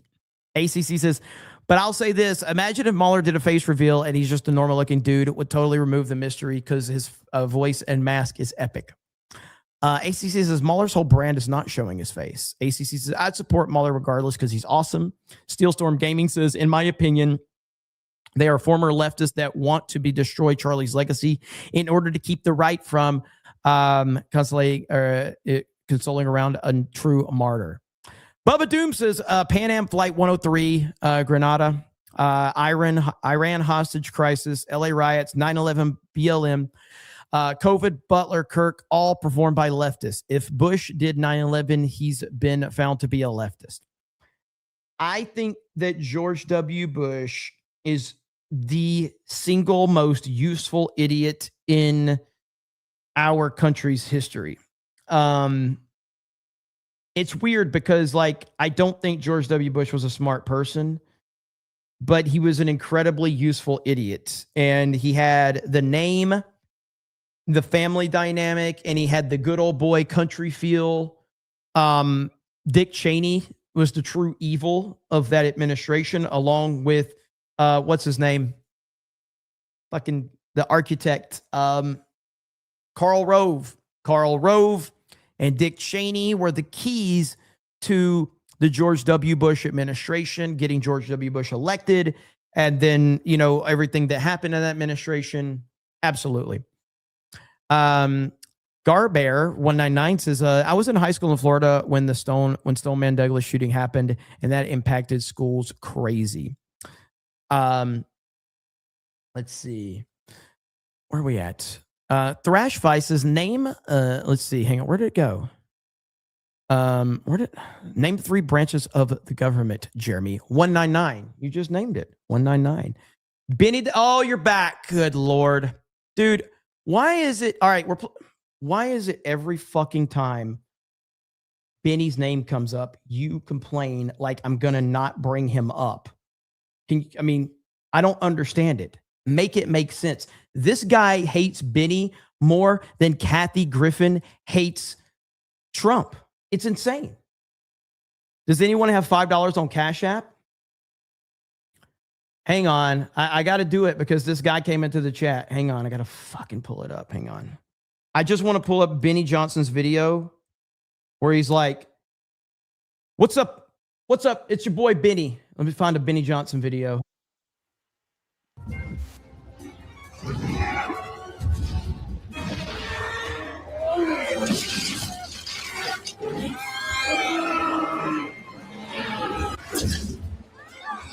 What's up, guys? Benny. CNN calls themselves. He didn't say it's your boy Benny. Come on, Benny. All right. Well, that backfired on me a little bit. Fuck. All right. Anyway, you just don't like Benny for some reason. I don't understand it. I do the sirens in my name because of my title, because somebody bitched about Benny doing the sirens or whatever. And somebody, I don't know if it was the same person, but someone unsubscribed because they said, I'm tired of your Benny Johnson clickbait. That's what they said. Steelstorm says, please tell me Fuentes' middle name is Gurr. I mean, Beardo actually said his middle name the other day. Beardo said it. I don't know if you know that, but Beardo said it. Dude, stop spamming the Rumble chat, please. Hang on. Somebody's spamming the Rumble chat. Look at this. Holy shit, bro. Well, I don't know if he's spamming or if there's just not a lot of people on Rumble, but you're spamming. Fucking chill the fuck out, bro. You message like a freaking, I'm not going to say what you message like, but I'm just, just come on. Slow down. Godzilla Security says the only one of the left that seems worth listening to is Shoe on Head. I'll be honest, I didn't know who Shoe on Head was until a couple of years ago. And then she started popping up in my feed. The weirdest shit is when you mention anything, this thing right here is always listening. Okay. Because I mentioned Shoe on Head. Now it's going to pop up in my feed. Okay. King Moon Racer says, you just don't like Benny Shapiro. I don't like Shapiro. There was a meme that was going around about 2016. It showed a guy. He's like, in 2016, he's watching Shapiro. And he's like, oh, man, this guy's great. He's debating college kids, and he's really smart and funny. And then it showed that same guy in 2020 or 2024 and it shows him holding like a Yahtzee flag. And I'm like, that's pretty much it. Shu has base takes. I mean, I don't know much about her. If you see people's opinions on the internet, you know, you hear all these crazy things. I have no idea if what she's like. I don't feel like she's a Trump supporter, but she probably has like, you know, relatively common sense takes. Godzilla's Grease. Oh, I got that one. Okay. Hot dude looking for D-Day Cobra. Please stop. Johnny Whiskey says classic icon. Dick Van Dyke turns 100 tomorrow, beating Betty White. Isn't that awesome? Have you ever seen his show or any movies he's in? Yeah, I mean, Dick Van Dyke from back in the day. I can't remember the last time that I saw anything he was in, but yeah, absolutely. Let me see. Tommy says, I don't smoke weed, I'm drunk. Okay, well, there you go. Either way, how drunk are you to send the super chats that you've been sending? Bird Up says, I watch Jeremy because cute hair. Stop it. Jeremy, Ramtack says, Jeremy, sometimes I run errands.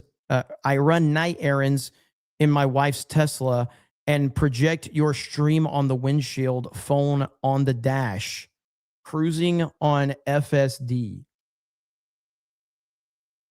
I am curious now, okay? That you saying that, I'm curious, where are you watching? Where are you watching? TV, desktop,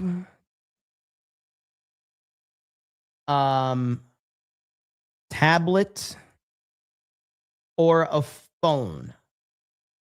Let's see. TV, desktop, tablet, phone, go. Where are you watching right now? I think phone will win. Phone is usually like through my demographics or through my analytics. Phone usually is the most.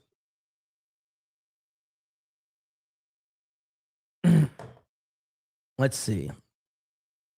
Right now, wow, desktop is winning, or it's tied between phone and desktop. Okay.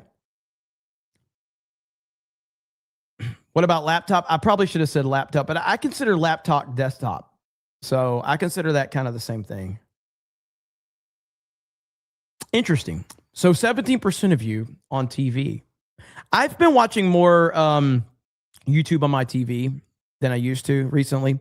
Swirly BS is Salty Dice, Alex Razor, and finally my favorite fig, learn to form your own opinions. The infighting is for people that haven't seen her leaks. Shoe on head. I have not seen those. I have not. I like all the people you mentioned. Ultimately, I don't like this argument that the infighting has to stop or whatever. Welcome to the internet. This is how it's going to be. People are like, as the internet continues to grow, as communities continue to grow, as independent content creators continue to grow, so grows the followings. And that's just the nature of it. So I feel like asking people to stop fighting on the internet is the equivalent of saying stop racism. It's just not possible. So stop fucking talking like it's a possibility. You're not going to stop infighting on the internet, and you're not going to stop racism. You're just not going to do it. So you're asking for a fake utopia. It's kind of a virtue signal. I think it's gay, but I also think that it's the nature of the world that we're in. So I just don't see it stopping anytime soon.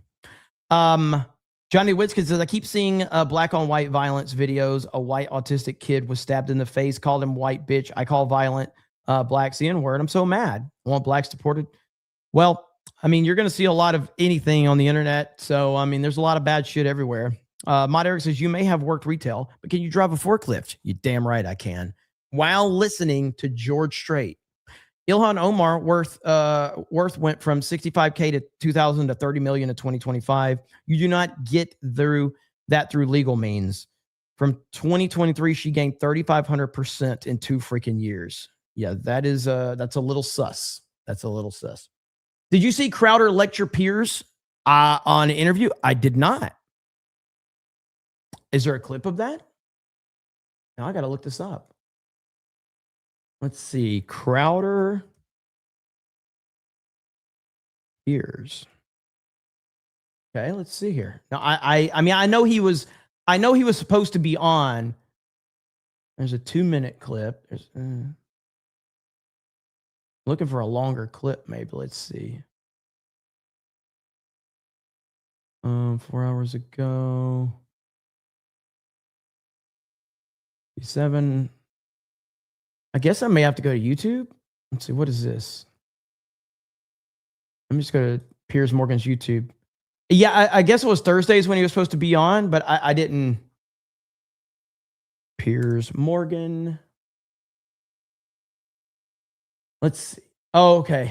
Oh, okay, Tim Pool on Candace Owens. Tim Pool. Milo was on. Fucking hell, he had everybody on this episode. Okay, here we go right here. Damn, he had everybody on. Okay, here we go. An eagle-eyed member of the Uncensored team noticed that one of the first eager superfans to comment on my interview with Nick Fuentes was Stephen Crowder, the host of Louder with Crowder, who wrote on our YouTube channel, How to Not Conduct an Interview 101. And Mr. Crowder joins me now. Welcome to you, Mr. Crowder. Thank you for having me, sir. Merry Christmas. Or do you guys say Happy Christmas? I've heard it both ways. We do both. I'd be very happy to wish you a Happy Christmas and a Merry Christmas. Thank you. Despite you impugning my qualities as an interviewer. You did expand on this. You said Piers Morgan is a liberal at heart, which I think is probably right. So he spent the whole interview trying to gotcha his way through identity politics on a guy who already rejects the premise. I did think that was an interesting commentary, actually. I would start by saying I wasn't trying to gotcha him because I'd already made it clear I was going to put to him. Piers, it was 100% a gotcha interview, man. Like, that's what it was. That's what it was. You can try to twist that and spin that, but everybody saw it for what it was. We have all watched Fuentes interviews in the past several months. That was a gotcha interview. He said this publicly. I was going to put to him all the more contentious things that he has said, which have gained notoriety, and challenge him properly about them, which I think I did. I don't categorize that as a gotcha. He got very exercised about the story involving his father. And I said on an earlier panel we did that actually, if I had my time again, I wouldn't have named his father, although it's easily discoverable on the internet. But that's bullshit. That's 100% bullshit. Like, naming his dad, massive mistake. Massive overstep. You can say, oh, I regret it. No, you doxed his dad. You doxed his fucking dad. That's unforgivable, dude. Like, you in your argument, Piers' argument is, oh, well, he brought up his dad on his own show. Yeah, like 7 years ago or whatever it was. But with that said, you still brought his dad's name up. You brought his dad's name up. You said his dad's first and last name, and you applied racism to that. For a private citizen, that can be astronomically damaging. For a YouTuber, it can help a lot. But to a private citizen, that can be very, very, very painful. Wouldn't have done that. I would still have told the anecdote because as I was trying to explain to Nick Fuentes, the story was put in the public domain by Nick Fuentes about his father in a way in which you could only construe from it that his father made decisions when Nick Fuentes was young. What up, Jay? Which appears to be racist decisions. And I was curious whether he felt he was a product of that environment. Now, he went nuts about that, and he's perfectly entitled to. And he's come after me and my family. If he's perfectly entitled to do all that, I don't care.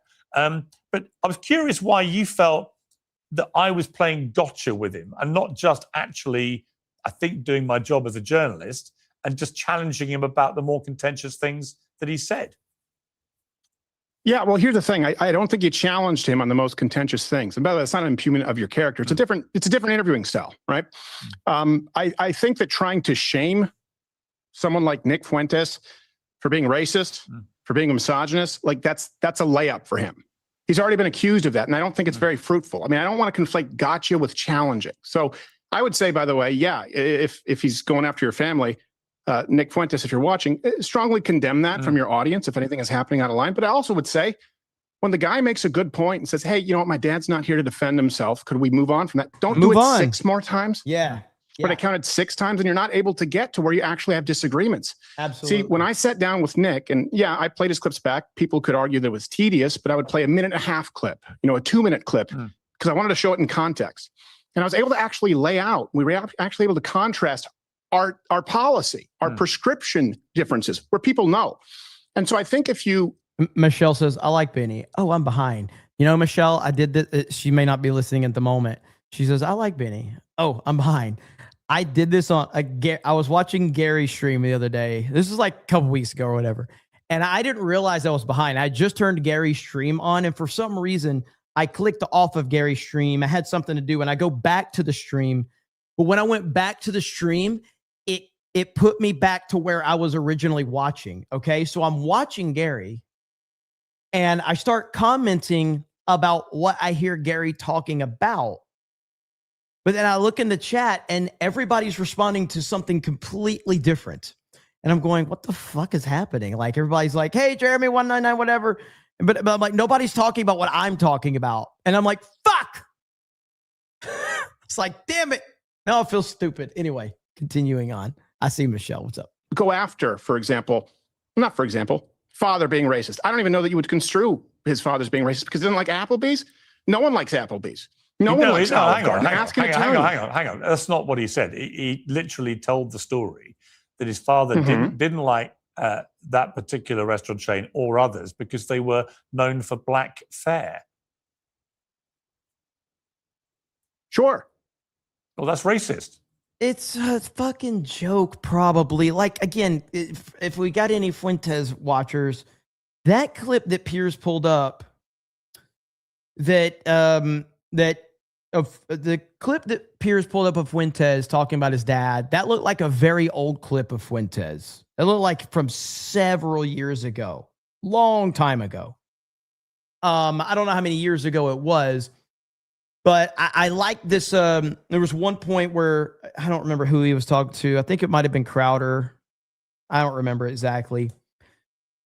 But Fuentes talked about, like, when I'm in an interview, yes, I am completely different than when I'm on my stream. And I'm just talking to people. And a lot of the clips that people pull from him, he didn't have a huge following, and he's just ranting and bullshitting and going off. And I can relate to that. Happens to me all the time. I'll just sit there and I'm just rambling on about things and talking shit and going back and forth with the chat. And you end up saying something. And if you're doing like several hours of a live stream and somebody pulls like one thing completely out of context and says, what did you mean by this? And you're like, I don't fucking know. I talk all the time. I don't remember what my exact thought process was there. Who cares? Black fare. What if people don't like black fare as far as food? What if people don't want to be somewhere where they're more likely to end up in a World Star hip hop video? This is where we get to the issue of you and him discussing per capita, right? Let me ask you this. Like you're a Catholic. We were talking about this. You said you'd be happy to talk about it. What do you think is going to be fruitful in attacking a celibate Catholic for not getting laid? Thank you. I didn't attack him for it. I didn't attack him. I said he needs to get laid. I think he does. That's a heresy. I think he does. I think he's an incel. So I advocate heresy. So you want him to respect women because they're the most perfect creatures on the planet, and we can't say anything bad about women. But at the same time, you're like, hey, go find a bitch and fuck her. What? Like, insane. I think I perfectly understand if you're a devout Catholic, which I'm not. If you're I was brought up a Catholic and I was given spiritual guidance by Catholic nuns, and a lot of my family are very devout Catholics. I'm not particularly, but I still adhere to, broadly adhere to Catholicism, albeit there are parts of the teachings I don't agree with. So that's my position on it. But I can understand if he'd said to me, the reason I've never had then sex. Why bring it up, Pierce? Why is it relevant whether he's been late or not? Because I said in my interview specifically, just so you know, I'll answer for everything I say. When I interviewed him, I said, I hate it when people use something that should be seen as a virtue as an attack. Out of all the views, if you view them as reprehensible, and I, by the way, strongly disagree with a lot of Nick's views, the least relevant is whether he's celibate as a devout Catholic. That's like a good thing. And so you actually give him the moral high ground. He says, hey, had he said to me, out of it. Yeah, but hang on, you're putting up a better defense, if I may suggest, than he did. Because had he said to me, I'm a devout Catholic, and the reason I haven't had sex is because the Catholic Church forbids that and says you. If you've listened to, I want to say it was with Candace and Fuentes. Candace asked him about starting a family, and Fuentes gave I thought a very good answer, basically saying, I'm a target. Why would I bring a wife and child into this world of attacks and all of this crazy world that I live in? He said it plenty of times. With Piers, I feel like Fuentes was on like massive sarcasm mode. I feel like he was just in sarcasm mode because he felt that Piers wasn't giving him a serious, fair shake. So he was just in like, I'm just going to respond sarcastically, which I think is the best way to handle anyone that is not operating in good faith. Accuse me of something, I'll just agree, because who cares? Sarcasm is king. You should be married before you have sex. Perfectly reasonable answer. That's not what he said. He never said that at all. So you didn't do your research, because he said that literally dozens of He times. may have said it elsewhere. Yes. He didn't say it to me. I only asked him about that stuff because there is a view that he is what they call an incel, and that he whips up that kind of mentality, and that's why he's such a misogynist about women and so on. It's an interesting thing to ask him. He seemed to me quite happy to answer it all. He was quite emphatic in his answers. Fine. I didn't see that as an attack. I was joking about getting laid because it seems to me he's a very angry guy. Can I jump in for a second here? Yeah. Because this is where I think this is important, right? His audience will. People out there, by the way, some who are voluntarily celibate because they're devout Christians, but also if you look at the dating pool out there, I don't think it's misogyny to say, I wouldn't date one of those young women if they were growing on my ass. And they're actually out there living in a world that's been created. They will identify you as someone who's helped create that, right? Someone who says, I don't care if the UK no longer looks white. I don't care if we lose our cultural identity. Hey, it's great, women's rights. And they're looking at their prospects. And when you say, you're celibate or whatever it is, you haven't gotten laid, you're an incel. Guess what? You give him the moral high ground. When you say, hey, what about your dad? And he asks you, and I will say, he asked pretty respectfully, don't do that. You go on 6 more times. What did you ask about Stalin? Because I thought what he was doing. You said little twerp. Yeah, no, I hear you. You said little twerp. Stephen, I hear you. I hear you. I'm not saying you're wrong. I'm just saying, honestly, I'm not, because I've got a lot of respect for you. I think that well, thank you. I think what he tried to do, I think he was taken aback when I revealed that anecdote about his father. And I think he didn't want to address what he actually said on air with that anecdote, because it's pretty damning when you hear it. And I think he decided very quickly, because he's a smart, quick operator, to turn it into me attacking him about his dad who wasn't there and how disgusting and blah, blah. And that's fine. But I kept trying to bring him back. I kept saying, look, it's not an attack on your father. To his dad.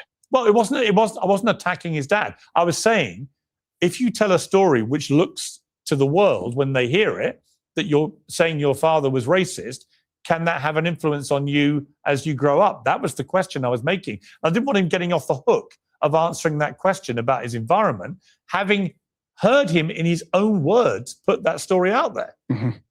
Yeah, well, here's the thing. In trying to keep him 6 times, and that's what I counted, on the hook for his dad maybe being a racist. Look, if your dad's in the Klan, it couldn't be relevant. It has nothing to do with the price of tea in China, right? What hook? Well, would it is matter if would you be asking openly about- admit to being a racist, Hold on, isn't it? asking him about... I've already said many times, nobody is born racist. But when you work retail, it just comes naturally. Stalin. And I say this because the last time I was on your show, remember we were talking about Tucker Carlson. Yeah. And by the way, I would hope that you would be just as hard on Candace and people like Tucker for some of the things that they've said. Sure. I think it's fair to be even-handed across the board. Yeah, I agree. Stalin, I said I would like to ask him about that, right? Is he a fan? Is he actually an admirer? Or does he just mean to say he's fascinated? What did you ask? You asked him about his dad 6 times. You attacked him as and I don't mean attack him. You present him, but racist, misogynist, right? Stuff that he already knows. That's the playbook. You'll drive your fans into his own arms. What was your question on Stalin? Well, I asked him. There wasn't one. Well, there was actually. There wasn't one. No, you're missing. there wasn't. No, there was. You just didn't hear it. So I actually brought on a British journalist called Danny Finkelstein, who spent 90 seconds in a video talking about what Stalin and Hitler had done to his family. I did it in the context of him saying Hitler's cool, but Stalin was addressed in that, and he was totally dismissive of a Jewish man talking about his family being annihilated by Stalin and Hitler. Do you hear yourself? Do you think that you think that's going to be effective or fruitful? Well, it Bring wasn't. on a guy named It wasn't. Finkelstein. No, No, it wasn't. You no, didn't it ask me. wasn't. Let me read you what I asked him about Stalin. Okay, because I think a lot of people, you responded saying it was softball. I don't. Did you watch the whole interview? Left, and I don't consider Pierce to be on the left. Okay. How many times have I been on Pierce? Have I been on twice, or is it once? I can't remember. Anyway, I don't consider Pierce to be a leftist, but he definitely has leftist, like a leftist mindset. I'll never forget a video from years ago with PewDiePie covering Pierce. On the left is different than being a leftist, though. On the left is different. He's on the left, but I don't consider him to be a leftist. Twice at least. Have I been on twice? Yeah, that's right. Because I personally felt like I did better the second time. Anyway, regardless of that, he, with this identity and pearl clutching over respecting women and racism and all of that, all this is done in the last decade plus. They have made the thing that they hate the most more relevant than it's ever been by doing this constant virtue signaling bullshit. It's absolutely insane. It's unforgivable, but they just keep doing it. That I conducted with Nick. Well, before you read what you're about to read, let me play a little mashup of you interviewing Nick Fuentes, and you can respond to this. Hang on. Okay, but did you watch the whole interview? Yeah, Nick Fuentes, do you hate all Jews, sir? No, I don't. Okay. Do you consider yourself an anti-Semite, a noted anti-Semite? No. Okay. Clears that up. Do you believe that white people are superior to all other races on the planet? No. Okay. Do you want to eradicate all non-whites from the United States? No. Okay. Well, Barry Weiss will be very happy to hear that. No doubt she's watching. And then because this happens a lot, right? It's Tucker did this with you. Fed. Nick Fuentes, are you in fact a Fed? No. Okay. I got to say, mate, that's one of the most forensic examinations of interviewing masterclass I think I've ever seen. I mean, the follow-ups were magnificent. Nick, magnificent. But again, though, like if you're gonna hold someone, this fucking like this bullshit mindset drives me crazy. If you are going to hold someone's feet to the fire over an obvious joke that they said on a solo live stream from several years ago when they're playing it up to their chat, but you're not willing to take them at face value when they answer a direct question, then I don't know what to tell you. Like, what the fuck are we doing? Pierce, did you watch the whole interview? No. No, you didn't. Okay, so one of us came here quite a bit more prepared, which seems to be your approach with Nick. So let me read you my exact question on Stalin. Those were layups specifically because, again, I think you and I both agree, right? We want to have reasonable discussions. You don't want to radicalize people. I agree. Get rid of the bull crap on the outset so that we could actually get to real differences. And I think here's something that I really pursue when I interview someone: truth and understanding. I asked him about Stalin. Let me read you the exact question later on. It would help if you watched the whole interview. I said, my question to you would be, I know that you've said we want a Catholic theocracy or a Christian theocracy. I've heard the word dictatorship. Correct me if I'm wrong. I would ask you, since the end point seems similar to where Stalin would want us to reach, swap atheism for Catholicism, would you be able to name, or is there any one thing that you think America concretely should copy about Stalin's rule or revolutionary methods to get there? And guess what? We were able to actually answer. We were able to actually discuss it. How many retractions on your show? 0. Quite a few on mine. How many times did we actually get into discussions regarding where we disagree? And let me tell you where I disagree with him. I'm to the right of him on some issues. I'm definitely to the right of him economically. He's a pretty big sort of centralized economy guy, but we did it in good faith. And I presented him with his own questions. We got that out of the way. If you don't watch the whole interview, yeah, you can take 15 seconds. Did you get to any, that was my question. And yours was, well, you never asked about Stalin. You said, do you still think Hitler is fucking cool? Yeah. How'd that work out for you? What'd you learn? That he does. And that's new? That he thinks they have nice outfits? They're Hugo Boss. No, but okay, he didn't say that as his reason. I've heard him respond to the Hitler question in good faith interviews. He was sarcastically responding to you, Piers. There's a lot more nuance if you actually are going into that. And he can go, well, here's how I feel. But he's not going to do that when you're doing a gotcha interview. Did you learn about Stalin, Pierce? Did you learn about why young men this right about now are Stalin. I learned this disaffected, about Stalin. disenfranchised? As I said to you, I played a clip from a guy who literally lost family members, close family members, to Stalin and to Hitler. Sure. And Nick Fuentes' response was to mock him and then to unleash his groypers on this guy who've been now mercilessly abusing and mocking him about the loss of his family members to Stalin and Hitler for the last 48 hours. Now, you might think that's acceptable, or that somehow I didn't push that hard enough. This is why legacy media is done. You can't compete. Look, guys like Nick, guys like Andrew Wilson on your show, they've come up. I mean that you were at CNN, HLN for a very long time, and you're still following the same format. And so they're accusing. Piers has been the biggest liar in British journalism for decades. Jeremy, I know you appear on the cultural section of his show, and that's fine. Do I? What do you mean? You mean like I've appeared? Or does he have like a section where I'm advertised? That's not how to build credibility on your show. Or do you just mean I have appeared on the cultural section? Not that I appear, meaning I'm advertised. There's no he doesn't even know who I am. He called me Jeremy from Games and Games. Someone young of being racist is a win. Okay. But with people who've grown up being accused of racism, of misogyny their whole life, they don't give a shit. And so you should get to the point where you can actually understand. Here's the one thing I would say that would help. Listen.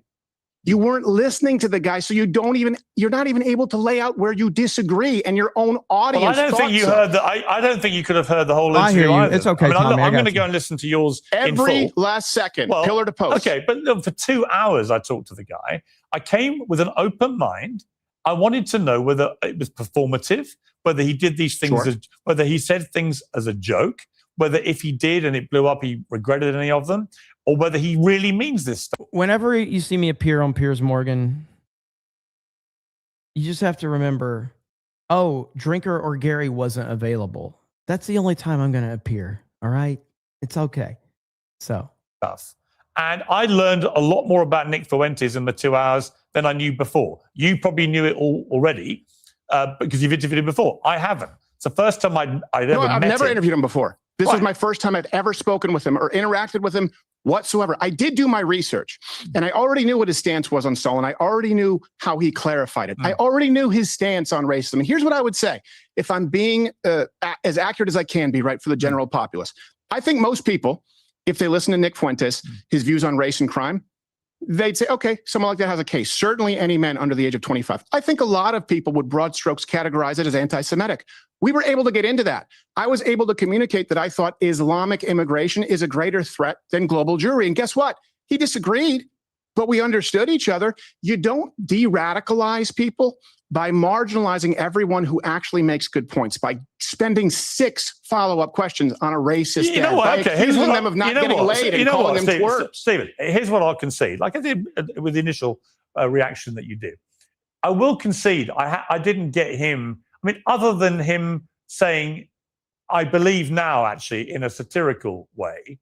In other words, I don't think he really meant it. But when he said he did think at least 6 million Jews died in the Holocaust, he did it in a way that others like Glenn Greenwald have told me he didn't mean it. Whatever. It's up to him. It's down to him.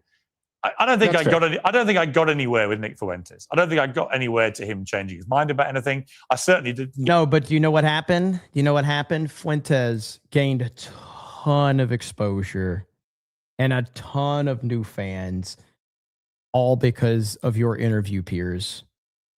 You made him look so much better by trying to get him, by trying to got you only made him more popular. Dude, that answer when he's like, like, do you believe that blacks should be in prison? He's like, yeah. Everybody laughed at that. I watched the what's their name? The Carter family or whatever. Those guys were laughing at that shit when they reacted to it. Like every fucking body thought that shit was funny as hell. Get anywhere in stopping him unleashing his groiper hounds on me or my family, whatever, I don't care. I've had far worse and it's fine. If you're in the media jungle long enough, you get these pile-ons occasionally, and it's just better just to ride them out with a smile on your face. It's whatever. But I didn't get anywhere with him. So in a way, I am listening to you because I'm curious how you do get anywhere with somebody like that when his whole shtick is really just on doubling, trebling, quadrupling down, and he says things which I genuinely do find.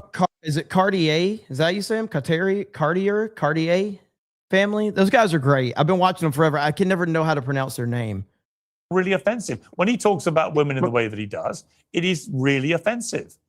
Well, let me answer. Here's how you get somewhere by not playing gotcha. So, for example, when you start off with, if you've done the research, you know it's facetious. Same thing that Jillian Michaels did. Do you think all women need to be raped? No, he was citing, by the way, study after study that you can replicate that 62% of women he said have that to me. some form of He a said rape that to me. fantasy. Yes, so sexually dominant. But when you start off with that, guess what? Young people go, okay, all right, same old, same old. You could have asked him, hey, what are your views on women? I started off with this thing that all women are annoying and they all get old and fat and ugly. What part of that do you disagree with? All of it. You don't think that is a very accurate statement, generally speaking. Okay, the women get fatter and more unattractive? Men do too, by the way. I think men You and I are both getting fatter and uglier. And I think that a lot of women, particularly if you go on TikTok and you see generationally, I think they're annoying. And I think that is a symptom of a serious problem, which is deeply rooted feminism, which, by the way, is the same source problem for LGBTQAI. And the reason that you have biological men winning Olympic medals, right? You see that as a problem. You need to get to where you diverge or what the root of the problem is. And here's the thing, you're never going to get there if you just discount young people who are facing different problems than you. I understand. I don't think they're right on all of it, but I understand it because I was listening.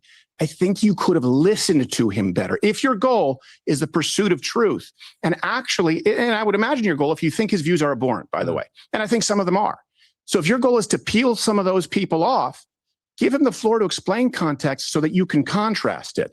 But it ended up getting back to gotcha. Okay, but final question. Which of his views do you find abhorrent then?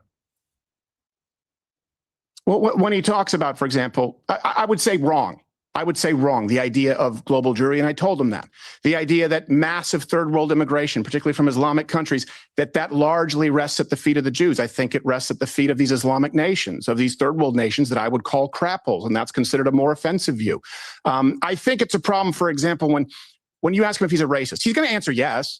He's going to answer yes, but he actually answered, by the way, everyone's racist. And then he actually offered a qualifier. And through that, you're racist because you live in a largely white area. By the way, there's nothing wrong with that. You can't just ignore the points and go back to a soundbite. That's how a guy like Nick Fuentes, that's how he thrives. And by the way, people in the comment section, your own comment section, I get that some of them are trolling. Go easy, guys. On Piers, it's Christmas. I think you were trying to do a good job. What I'm telling you, dude, I watched Piers with Dr. Phil, and I lost count of the times that Piers kept saying, "I don't care about the trolling. It doesn't bother me," and he said it like over and over and over and over, and I'm like, dude, at some point, when you say it that many times, starting to think you care. Listen, what I'm telling you, Piers, is that it's not the way to approach a different generation of people who come up in a blood sport debate like they did on Twitch. It's going to actually give them a win. Yeah, I think I buy into the argument they couldn't give a shit, actually. And that's one of the more depressing aspects of it. Easier to dismiss them. But if I worried about their comments, I would turn the comments off, and they're wide open. So bring your worst, you little groipers. I'm going to go out on a limb here, and I'm going to say Piers Morgan has absolutely, positively no idea how to turn the comments off on a YouTube video. I would argue Piers probably has no idea how to upload a YouTube video.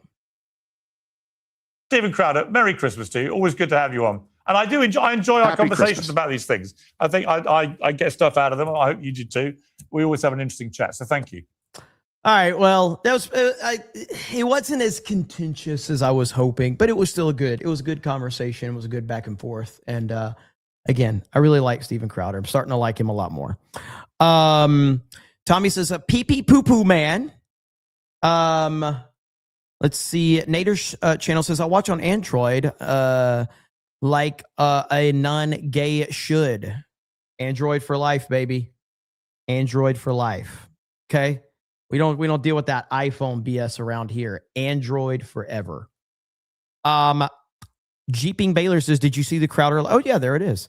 Sophie, what's up, Sophie? You know what would make me happy this Christmas? You wearing the darn shirt I got you for your birthday. You know which one, you fig. It's probably back in Pensacola. I don't have it with me right now. Andrew Sarah says, went and looked for shoe leaks. Damn. Gonna have to do some research afterwards. Dan Vicious says, too many gay DEI influencers making drama on the right. Keenan says, are you gonna watch the series Why Marshall? Is it Yellowstone Marshals with Casey Dutton as the main character? If Taylor Sheridan's behind it, which he probably is, I'll give it a shot because I'm willing to give any series that Taylor Sheridan is behind a shot, except for there's a series with Zoe Saldana as like the lead. And while I'm a big fan of Zoe Saldana, not her acting or her opinions, but you know, Lioness, that's it. Lioness. So get the spammer out of here. Deport that spammer, chat, mods. But that's the only one I really haven't wanted to check out. But just watch Landman. Okay? That's what you got to do. You got to watch Landman. Landman, the most recent episode of Landman last Sunday, best episode to date. It was awesome. Philip Butler says, not going to end poverty either. The Bella Thella says, Piers is not just a gotcha interviewer. He's also a cuck whose wife takes 6 week sabbaticals from their marriage to step out. Damn. Bubba Doom says, Benny gives me Glenn Beck vibes. Be careful with him. Y'all are buddies and he's done cool stuff, but be careful. He isn't genuine. He sets my alarm off. Yeah, Benny's been nothing but cool to me. So, I don't. Benny Johnson's like he's like one of the biggest conservative people in the entire space. Like, I don't try to utilize being friends with Benny for anything because I don't try to do that I don't try to like, hey, Benny, can I come on your show? Benny, you want to come on my show? Like, it's not my game at all. I don't do that with people. Scrosum Goat says, Piers was fired from the Daily Mirror in 2004 for publishing fake photos of British soldiers in Iraq performing actions that cannot be described here. Damn. Incoherent Name says, have you seen the Piers Morgan Alex Jones gun control debate? Way more entertaining. Oh, yes. From CNN? Absolutely. Phil McCracken IDOT says, I own an iPhone just to piss you off. I respect that. Tommy says, pee pee poo poo man for $1. Old dollar. And with that, we were at about 2.5 hours. Went longer than usual, but it was still a lot of fun. My plan is to go live tomorrow at some point. I don't know when.